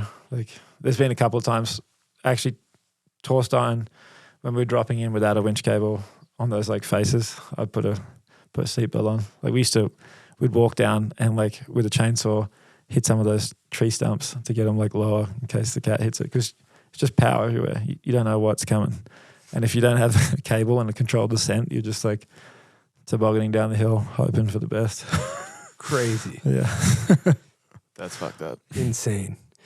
Well, you know, it's probably most listeners wouldn't know. And I know you said like 160, 180 hours to build that super pipe, but going back to the Red Bull Recharge was the first time I ever noticed the amount of farming snow that you guys do, where they had just, for who knows, hundreds of hours, just push snow to make all these mounds. Like, maybe you could talk a little bit about how much work you guys put into getting those piles of snow. Yeah, I mean, that part is, I mean, like it's fun at the start of it, but like 20-something years in and back-to-back winters, that's the most draining part of the job, I think. It's just accumulating that mass of snow. Because it takes so much to build some of these big jumps and half pipes and things now. But yeah, like Mammoth are like the best at that kind of shit. Like, I mean, when they say they do a project, like usually if I do a project, it's like myself and I'll bring in like Brandon Dodds to help me. And the two of us just smash and we do like 14-hour days or whatever. But like Mammoth, they just go, yeah, you tell us where you need that snow. And then the boys just come in and push train to the point where like I'm barely keeping up, because like there's like, you've got this just huge channel of snow that's like up to your windows, and everyone's just getting as much in front of them as they can, smashing downhill. It's like man-made avalanches in front of the cat. And then you've got another guy behind you coming down that lane. So you're like, don't get too greedy and like rip in too much, because you might get stuck. And he's coming down behind you as well. And without a winch cable, you can't really back out of it. So you just got to like, keep the momentum moving. But those boys just like absolutely train push the shit out of those big piles of snow. And I don't think there's anyone better than Mammoth when it comes to like stacking bulk. Stacking bulk. That's a nice term. Wow, Let's stack that's a some new bulk one. over for that Yeah. 70-footer. But now you show up and usually the mounds are already made, huh? It's kind of big time. If I'm around lucky. Like, I mean, it doesn't happen on every job. But when it does, you definitely appreciate it. And Appreciate pushing bulk, the guys that push bulk before you. And the thing is too, like the one thing about park building is like, obviously like I have a lot of good relationships with the riders over the years, and like social media is one thing that's hard to manage. Cause like it's not just one person. Like if I build a jump, I've got, sometimes I do it by myself, but a lot of the time there's someone helping me. When we did park builds at Perisher, like there was myself, Brandon Dodds, Doug Graham, like a lot of Sean Craig Lee, like people helping us. But where it got weird was people would be like, sick jump, great rebuild, thanks Charles. And you're like, oh, it's not just me. Like there's a lot of people involved, like X Games too. Like you always kind of feel weird because you get shouted out, but you're like, I'm one guy in the crew. Like I'm just kind of working on the jumps, but like there's Landon Taylor, there's, Jason George and a bunch of really good crew, like it's not just one person. So always massive respect and thank you to everyone that like has helped me along the way. Jeremy Carpenter, like just people that just die to make this shit happen. So yeah, Thanks. It takes an army. Yeah. Thanks to everyone out there pushing bulk. Yeah. Shout out. Dude, shout out to the big dogs out there just pushing bulk. Just pushing bulk. Somebody had to do it. Yeah, we're putting pushing bulk into rotation. It's in our repertoire. Learned a new word. Yeah. Learned a new slogan today. Yeah. A little cat jargon. Pushing bulk. It's funny because I think the thing is everyone wants like everything at the same time a lot of the time. Like, January is like fucking go time. December is like really ramping up. And it's like, I think a lot of the time, like I try to prioritize working with all the people I like working with. And to do that, sometimes it does take like someone to be in front of you to like get the pushing done so you can get the two jobs done. You don't make any more money. Like you just, like time management. To be honest, like it kind of sucks because you end up like getting something built and then you have to leave it with someone else to look after, and they get the cherry pie of the gig. It's the same money, but they get to like hang out and groom like 4 hours a day and go snowboarding, and you're straight back into the next one. But you like, you want to make sure you like keep everyone happy.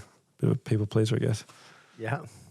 Well, you're doing great, Charles. Thanks, Tom. You're doing great. All right, I have a lazy question. This is bad media. I'm just going to preface with that. But I want to know, of all the projects, which one's your favorite?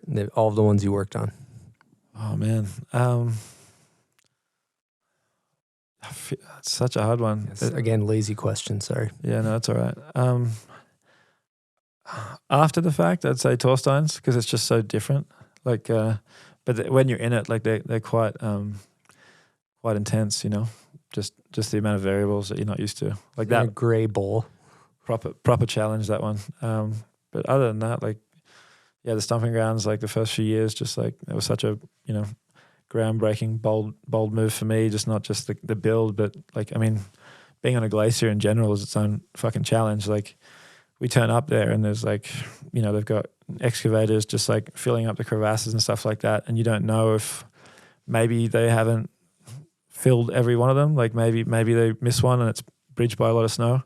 Oh shit! You're talking about the gaps in the glacier? Yeah, because like where we build that park, like you could just fall in. If you look at some of those photos, there's like crevasses ripping across. Like there's fault lines the whole way through.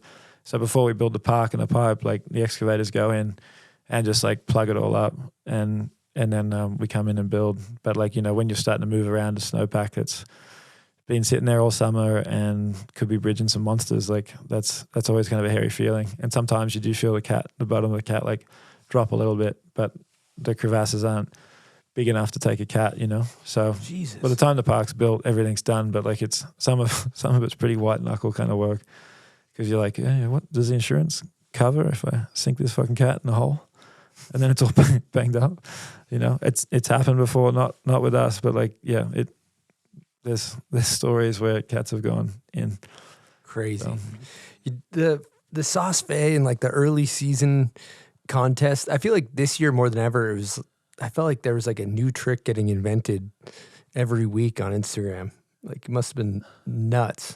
seeing those jump sessions. It's crazy. Like, I think my favorite part about like doing stuff like the stomping grounds is like, you've got all these competitive athletes there, and like you can say they're just training and dicking around and like, just getting time on their board, but they're still underlying like competitive people, and they joust, and like watching that joust fest is epic.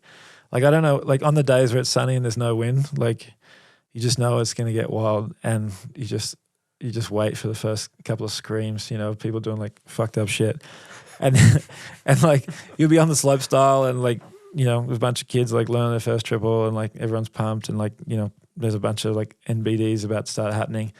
And then, like all of a sudden you hear like a scream over the half pipe, and like, little Tataki or something's just done like a front triple 16 in the pipe, and everyone's erupting over there. And then like once one happens, like it just fucking rips the top off, and then everyone starts like getting heated. And there's like some of those days, like when a Yumu did the first triple, I think in that pipe years ago, like I think there was, Yuto might have done one right after him. And it's just like, once someone does something like that, you see a bunch of people go down the airbag and just start practicing shit. And then next thing you know, like pipes just going nuts, and they're starting to put them to snow or try them. And then watching that moment where they're trying the first one on the wall is like just, nerve wracking, You're sitting there and they're going to go for it, and you're just like, oh God, I hope we don't have to call a helicopter to get like a care flight out of here. Because like, if you break a wrist in Sassafay, they call a helicopter. Yep. So it looks way more dramatic. So sometimes on those sunny days, someone might hurt a knee or break an ankle, or break a wrist or something, and they get helied out, and it just feels like there's spinal injuries everywhere. But it's not really. It's just like a sprain or something. But those days where everyone's going for it, like, I mean, that's the energy that like gives me the most satisfaction. Like, seeing people just push themselves and break those boundaries, but do it safely. It's straight up. And just the jousting between athletes, like it's like any session you go to, you want to get the best trick in that session, so everyone pushes. It's gladiators, right word. I've also been airlifted out of Sassafay years ago. It's dramatic, but we don't need to get into that. I like when the half pipe guys that are so competitive like aren't talking to each other when they're trying stuff. I've seen it at the Park City pipe when it's like there's tension. Mm-hmm. I love the tension. There's so much like, I mean, mental games. Like, I mean, going back to that Sean White stuff too. Like, everyone loved to hate, and he fucking thrived on it. And it's like Scotty's kind of the same. Like, he kind of goes full Michael Jordan and gets into it, and it's like cool to watch. Like the pressure, you can feel it. You can cut the air. And just like the shit they're doing is not mellow. Like, no, they fuck up, they go in hospital, and just they're so technically perfect. Like the edging, the way they pop, the way they hit, like the tricks they're doing, like it's just on a whole nother level. Okay, people, we're gonna talk to you about Goodr. We're talking sunglasses, Sunny G's, cheap, affordable, high quality sunglasses, starting at only $25 a pair. You got a 1-year warranty and 30-day return policy. Who wants to spend $200 on a pair of sunglasses when you can spend $25? You get a whole bunch of them and lose them and still have 5 extras. That's what I like about it. They're lightweight and comfortable, 100% polarized, no slip, no bounce. They got all different types of styles and colors. They got speed shades. They got OGs. Lots of sleek looks on there. And they're designed for everyday use, or if you want to get sporty, grab some Goodrs. I like to wear mine when I'm splitboarding on the skin trail, eating some granola, throwing the sunnies. You're feeling good. And because they're affordable, and if you're like me, you can lose them and just buy another pair. You don't feel bad about it. If you need a pair of sunnies, Goodr is giving Bombhole listeners free shipping. You can go to goodr.com/bombhole and use promo code bombhole for free shipping. Goodr offers a 30-day money-back guarantee and 100% satisfaction. Again, that's goodr.com/bombhole and use promo code bombhole for free shipping. Okay, guys, this episode is sponsored by Vaer watches, which I'm currently wearing. Look at that bad boy. Sleek. Vaer is a unique Southern California-based watch brand. The C5 Tactical Field Solar is their best-selling watch in their entire collection. And what is unique about these watches is that they are solar-powered and they harness light from various sources, including sunlight and artificial light. 6 hours of direct sunlight provides 6 months of power. They're also water resistant, which makes them suitable for swimming, surfing, and other water activities. They all feature scratch-resistant sapphire crystal, providing durability and clear visibility under various light conditions. And you can't forget about the interchangeable straps. To learn more, go get your own at vaerwatches.com. VAER watches.com. All right, people. We're talking nicotine pouches right now. We're talking Lucy Breakers. They're 100% nicotine, no tobacco. And they got a little nug in there, a little capsule. You pop it, it's a bit of a flavor blast. I quite enjoy it. They also have a subscription plan if you just want nicotine pouches delivered right to your front door. Easy peasy. I personally like the berry citrus flavor. I go 8 milligrams on them. And I love them with a cup of coffee in the morning. I hate to say it. I love to hammer these things. So check out lucy.co and use promo code BOMBHOLE and you'll get 20% off your order. They got a 30-day refund policy if you don't like it. Again, that's lucy.co, promo code BOMBHOLE for 20% off your order. And also, one thing to know is that Lucy products are only for adults of legal age. Every order is age verified. Warning, this product contains nicotine. Nicotine is an addictive chemical. So your son's name's Cole, right? Yeah. Cole. So having a father and being a snowboarder, how has that changed for you? I tell you what, like I feel like it's a new season in life, and it just is richer. You know, like 20s, you're out there doing your tricks. You know, like you're in it for yourself. You're trying to be the best you can be, and then your 30s, you start to feel like, oh, you're washing up, you're losing shit. It's a little depressing, you know. But then you just come to that realization, like the lifestyle. You know, snowboarding's a lifestyle, and I'm still in the mountains, and I'm still able to do cool shit, just like less frequently than I used to. And then when you have a kid, like just seeing the joy through their eyes, like stuff like just ripping down a run becomes special again. Seeing them do their first carve turns becomes like it's like as gratifying as learning a trick or more for yourself in your 20s. And then seeing them explore the mountain, like, they want to go in the trees. Snow might be shit, you don't get it, but you're like, it's pretty rad. Like he feels free and he's out there. And Kyle was doing laps, like he'd go do a lap on his own because he felt so independent, in Aspen this year when we were there for X. And just the confidence you see them get, like you forget that feeling yourself. Like, when I came into snowboarding, I wasn't like a cool kid or anything. I just, like snowboarding gave me like kind of who I identified as, like I'm a snowboarder and, I felt good about myself because I was riding well. And, like you start to see that in him. But then you also start to see that other side of it where you're just like, fuck, don't measure your self-worth off your tricks. Like don't lose the simple joys because like you feel like you need to be there, and you start to see the competitive stuff. And I mean, there's some kids his age that are, talking about that kind of stuff already. And I've purposely kept him out of the park just because I want him to. I'm like, unless you're watching the video and it's your dream to learn those tricks, like I don't want to be pushing my agenda. Like I want us to enjoy snowboarding for the lifestyle and that coming together that we get from it. And if you want to go learn tricks, like, figure it out, watch the videos, do that thing and do it yourself. Like it's not for me to push him or scream at him because you have like parent friends that you look around and they start to change a little bit and become like, like really they're going to do this and they're going to do that. And you kind of worry that maybe it's their dream through their kid, in a way. And I feel like I've done everything I dreamt of in snowboarding, and I'm incredibly grateful to have done and had the life that I've had in it. And just want to share the good things with my son Cole. Like my biggest goal, I guess if you call it that, was just to get him riding enough power that we can go to Baldface once a year on a boys trip, and yeah, that would be success in my eyes. God damn, he's dropping some philosophy. Beautiful. It's fucking great. It's a beautiful thing. But he's on the steel. This is one thing you didn't include in that. I heard he's hitting the steel. He did, and the best part about it was I wasn't the one like trying to drag him into the park. He was like, "Dad, let's go do a run in the park." And Amy's like, "He did a run while you were in the cap before. Like he just hit the big downlift tower tube like straight to the end. Like he's got no idea about what tricks he wants to try, but he's just like lining up the biggest rails that he can get onto straight and just taking them.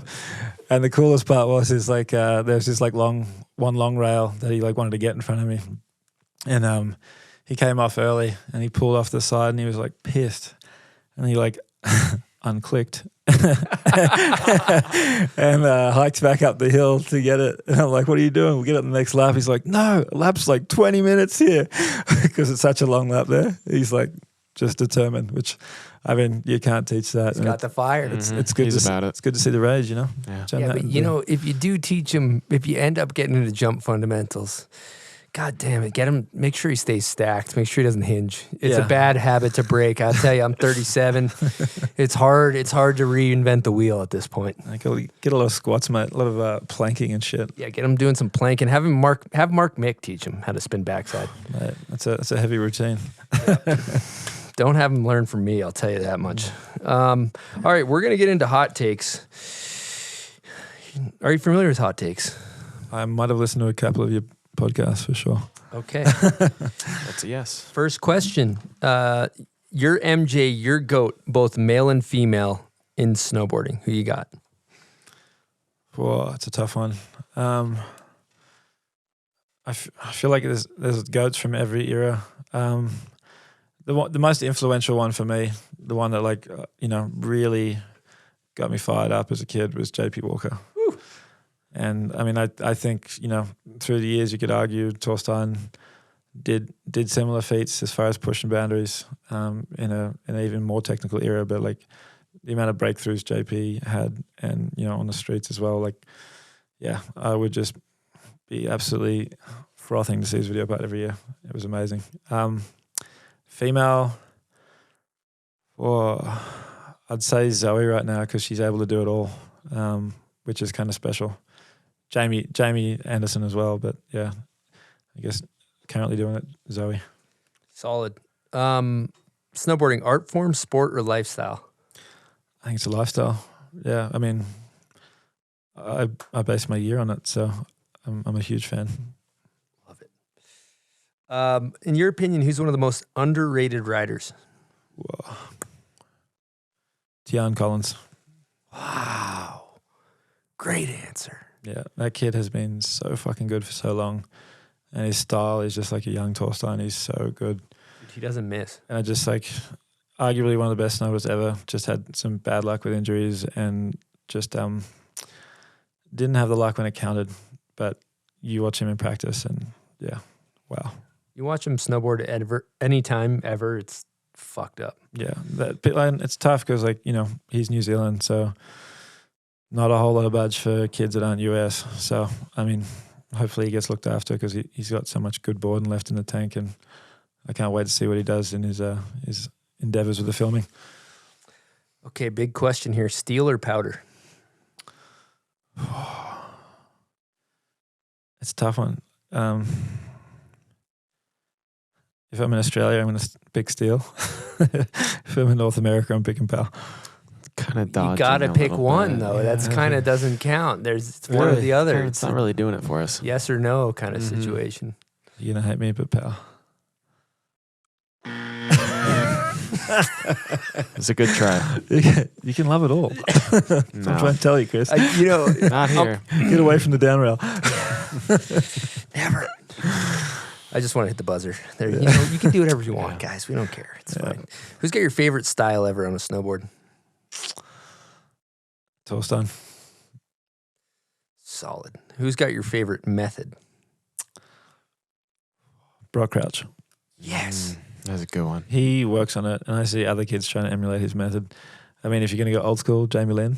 But yeah, new school, Brock Crouch. It's like Brock Crouch is kind of if you know situation. Yeah. Like people get thrown off by that answer, but if you've ever seen it in person, god damn it, it's beautiful. You can hear the creaking from the knuckle on his bindings. He flexes that shit properly. And yeah, he's a boarder, like fucking rips on everything. What is your favorite snowboard video ever made? Oh, I think the one that did the most reps was Tech Diff. But like closely followed by Lame maybe because it was just a fun one. Great answers. Favorite board graphic ever? Oh, pretty much anything with a form on the bottom in that era. Like the red base JP Walker he did the first underflip on was probably my favorite. Yeah. Banger. So that's his tech diff graphic, right? Yep. Yeah. Pant over or under the high back? Under the high back. Did you go over back in the day? There was kind of a time period. I feel like watching old footage, you might have. I did, yeah. I did. I was reluctant. I was like, oh, this pants fucking in the high back thing's kind of whack. But now I look back and I'm like, wow. It's kind of stupid looking. I got a sidebar for a second. I'm actually going to have to disagree with you because the fits from your video parts when you are like DC'd out with like tall tee, sag pants, like sky high resi beanie, fucking backlip and kink rails. Dude, I can't get enough of it. It's aged like a fine wine. Yeah. I mean, but one thing you look at back on as you get older is like, look at UC Oxenden. At the time, you were like, UC doesn't really like do the double XL thing. He's kind of pretty stock, but like his footage now is fucking ageless. It could have been like this year that he put those shots out, and you wouldn't know because he's like his fit's just classic. So, I mean, everyone goes through their phases. I couldn't get baggy enough pants for a long time. It looked great. If you could go heliboarding 3 people, good times, just riding pow, no cameras. Primetime conditions. Who's coming in the hell? You got 3 seats. 3 seats. Well, it's funny you mentioned that, actually. My buddy Damon Haler is turning 50 next year, and we're booking a heli in Haynes for it. I had my 40th, didn't really do anything special, so my wife's like, save up and go on that trip with him. And we picked Ryan Teeney and Clint Allen, so a bunch of old washed-up Aussie pros are going to go up and ride AK.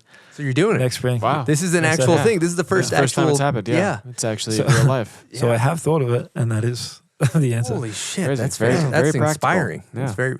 I believe Young Dolly picked Mike Tyson. So yeah, Kevin Backstrom did Charlie Sheen. Charlie Sheen. Yeah. Wow. Yeah, because Damon was like, I thought he was Devon. Like, when you're a kid and you just like make shit up in your head.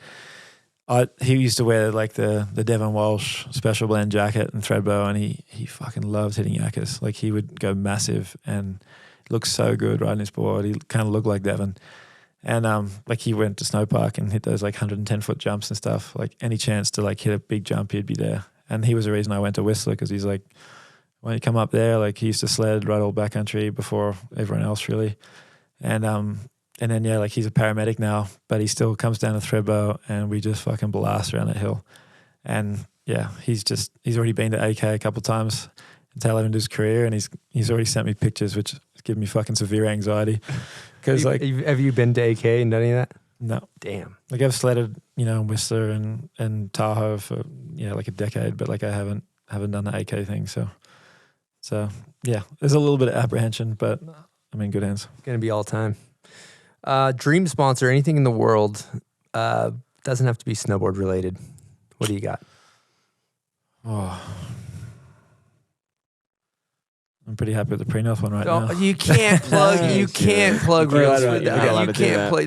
I'm sorry. Granted, great cats. I think it's awesome they sponsor you. I would say like I love travel, so maybe Qantas, like a lifetime worth of business class trips. There it is. Yeah, that's what we're looking. That's what we're looking for. Yeah. That's an acceptable answer. Yeah. Just because I feel like when you get old, like my goals that like when they say, oh, what's your number? I don't really have a number. I just want to be able to like feel like I can jump on a plane and go on a trip and do something without having to stress financially. Because I've been incredibly lucky, because of snowboarding and then the park building. Like I travel all the time and I get to go to some incredible places. And when I go on a job, if it's nearby something that I want to see, like you might dip out to Amsterdam if you've been in Saas-Fee and like have a weekend out there. Just like seeing cool places, being exposed to cool cultures. Like China's a place I would have never have gone on my own, but because of park building, I went there to build stuff for a few years. And not necessarily your cup of tea, but it gives you like an appreciation and an understanding of different cultures. And you always come home feeling like grateful that you're Australian and you have a great quality of life, and the opportunities you're being gifted are just like incredibly grateful for. So I think are we talking travel grows a person. lay flat seats, or are we going like back of the bus, middle?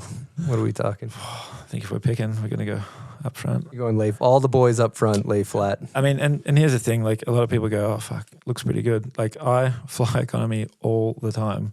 And if I'm in a business class seat, it's not because I'm bowling. It's because I got like shitloads of points and an upgrade. But I mean, sometimes, you know, everyone is like just showing the best 10% of their life. But I'm in the back with the noise cancelling headphones on majority of the time. And when you get an upgrade, like, you gotta love it, you know? God, I got it once, international. Pat Moore gave me an upgrade. I didn't want the flight to end. Tell you what, I almost like... It's fucking insane. I couldn't believe it. I almost regret it because now you know what you're missing out on. You know what you're missing. It's true. Fucking back here again. Never had that goddamn international lay flat situation. Yeah, my kid's already asking. I'm like, you have no idea. You're like lucky enough to get on a plane at your age. And like, he's like, what about business, Dad? Give me some of those points. I'm like, not a fucking chance. Putting you in the middle. Yeah. Okay, this is an interesting one. First try backcountry step down. What are you going? Front three or a cab five? Well, you got to pick one. Front three. Okay. Yep. Yeah. It's not a multiple choice answer. All right, last question. Depends on which way it's angled. Yeah, that's true. I need the scenario. Is it we going right, drop? left? Yeah. Straight pat down. You can go left or right. Okay, worst trend. What do you got? Snowboarders bitching about other snowboarders and like into discipline, like shaming, like that. You know, like halfpipe comp should be cancelled comment kind of triggered me a little. I just think there's room for everything, and that's what makes snowboarding fucking rad. Is there's so many lanes, and none, like you can't say one's better than the other. Like they're all fucking rad. So, and if you don't enjoy all of them, you're robbing yourself of some joy. You know. This is a wise man. Yeah, facts. He's a wise human being, Silk. Listen I up, learned people. a lot today. Same. Did you learn anything, Silk? I learned some. You get the quarter of a circle versus the spiral. You know, doesn't seem like you really wrapped your head around that concept. I'm still processing right now. Still downloading. Yeah. Slow Wi-Fi out here. We're working on it. I'll figure it out more when I edit this. What setup you rocking? What board? Me? I'm lucky that Burton looked after me back home, so I've got like Custom X. I just like stiff, classic cambered. Custom X. Well, I'm sporting a dad bod, so I'm not in my best shape. I'm kind of a little heavier. I like the snap, I like the pop, and I like something to push back if I'm on the back seat. So old reliable camber on that. Absolutely. I just don't think you can beat it. Like stiff, camber, snappy, like it's kind of what I'm about. Like I like the stiff boots and the stiff bindings too, because I feel like if you're on snow a lot, that stuff, it gets soft enough anyway. It's an OG. And if you're old, your ankles get flexed. So. And what bindings again for the listeners that didn't hear? Shaming the dog. Step on ESTs. And I still have straps too, but like I haven't felt the need to get back on them. Maybe for AK. Okay, that's fun. This is fun for me. Fun stuff. Before we end, we'll hit one more Patreon question. This one is from Thomas Stitcha. Thank you for your question, Thomas. The question is, what's the most fulfilling part of what you do? Oh, it's a pretty easy one. I mean, when you get to go to a place and build a park, and you see like the local kids, show up. Like, I mean, I remember the first time I went to Calgary, it was pretty special. Like I built a big jump line there for I think it was like just a local Canadian team. It was like the Canadians too, but like we did a camp. And I was like, shit, man, these jumps are too big for the local kids. Like, I don't think they're going to get used. And then we built some medium stuff too. But like the first day the jumps opened, there was like skiers, snowboarders just out like double cork after double cork the whole day. Like these kids have just been waiting for something like that. And just like pulling up in the lift line, you just like, you're quiet. You just like listen to what everyone's saying and they're all high-fiving. They're just like fucking frothing. And that feeling, like to feel like you had a part in that is like the most fulfilling feeling I feel you can have. So just like, being able to bring something to a community and stoke them out is like, that's a buzz. Beautiful. God, you just keep dropping wisdom. Yeah, it just keeps getting better. Book of Charles. Yeah. Maybe you should write a philosophy book, Charles. I'd read it. I'm a listener. And you could take the black menu of park features, and you know, The black book. the black book. You could have all your park ideas. You could have some philosophy. Maybe it's an audiobook. It's an audiobook. Yeah, Silk can narrate it. Yeah, pretty steep rate, but I'd do it. We could sell it on bombhole.com as well. Yeah, we give could you a make all the small percentage of the small, proceeds. maybe 10%. Maybe for you. 10% for If I you. narrated, probably need subtitles. Yeah, we could do subtitles. We got a subtitles guy. We can make that we've happen. done that. I don't know, you could maybe shout out like upcoming park builders. Oh yeah. Yeah. You want some hot takes on that? Yeah. Oh yeah. You know what? I went snowboarders. We still got some hot takes. Yeah. Let's just do this, but with park builders. So you already answered who's your GOAT, right? Yeah. That was one of Ninja's questions. All right. Who's one of the most underrated park builders? I think right now, my pick for the guy in the States would be Jake Halverson. I think he has just the right amount of OCD and snowboards really fucking well to test the features. So like he's kind of my pick in the States. Canada, I mean, Ty Weed is probably the best dude I've ever trained, and they're one of the best park builders around right now. So those guys are, holding it down. Damn, solid. Who do you think has the best park crew in the country right now? If you had to pick one park crew, coming off Aspen, those guys grinded through the whole event, and they do so much handwork on things, stuff that you'd normally do with a cat, and they're just like, no, we'll get it with a rake. Like, those guys are grinders, man. maybe you could share the story about the switching the rails for X to, what's it called, the World Cup? How they were like tenting rails and everything. So like they had a World Cup straight after X Games, like it was a 48-hour turnaround. So all the branding, everything came down. Like, we had to do a bunch of like little tweaks for FIS, changed a few of the knuckles and things to make it look different. A few of the rails got switched out, but the park crew guys, they just erected a tent straight around the rails. We're in there painting, so the paint would dry before the event. They got excavators up there, like pulling out rails and switching other ones in. Like, and this is after they've just put in a huge couple of weeks for the build and the event. And the event's just like, you've got big air, slope style, half pipe, real street, all that shit. So many venues. So the whole time is just like a 24-hour operation. So everyone's just cooked, and they're straight into the next one. And they didn't complain. They just like got on with it, and they were, killing it. I felt bad because I probably worked the least amount of hours. but I'm always like, tell me what you need done when I'm in, and I'll get through X, Y, and Z, and then I'm out. So like that's usually my philosophy, because if you're on the road the whole time, you still need some kind of life. It's true. I have a huge unofficial announcement. I don't know if this is a 90%, 70%. It may happen. But Bombhole Cup is April 5th and 6th at Brighton. April 5th is the Bank Slalom. April 6th is the Park Showdown. And we may have a world-class jump builder to build our little 40-foot jump. We got approval from marketing, just got to run it by the park crew. Hopefully by the time this comes out, we will have a green light. But who's that going to be, Charles? I'd love to volunteer to come up to Brighton and hang out and jam with the boys. I mean, big fan of what they do up there. And just we got a cat just literally sitting at the next resort for Bobby Brown's event in Solitude. So it's no problem to bring the cat over if they want a jam. I'd love to come. And then you're help. going to compete in Bombhole Cup officially. Yeah, I'm starting to feel like there could be a chance for me. So Nice. That's happening. I might be just down, flat down, fat tube. Let's go. Dude, we have a Legends division, 40 plus X Pro. And Bjorn Linus, he didn't want to be in that category, but he won last year because he's still a pro.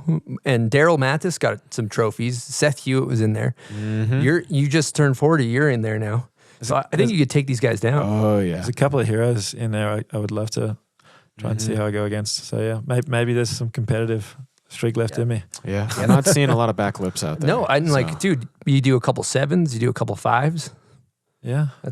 What about we start off the pro session with mandatory 900s, no warm up? Do you think are you going to get in on that, or are we?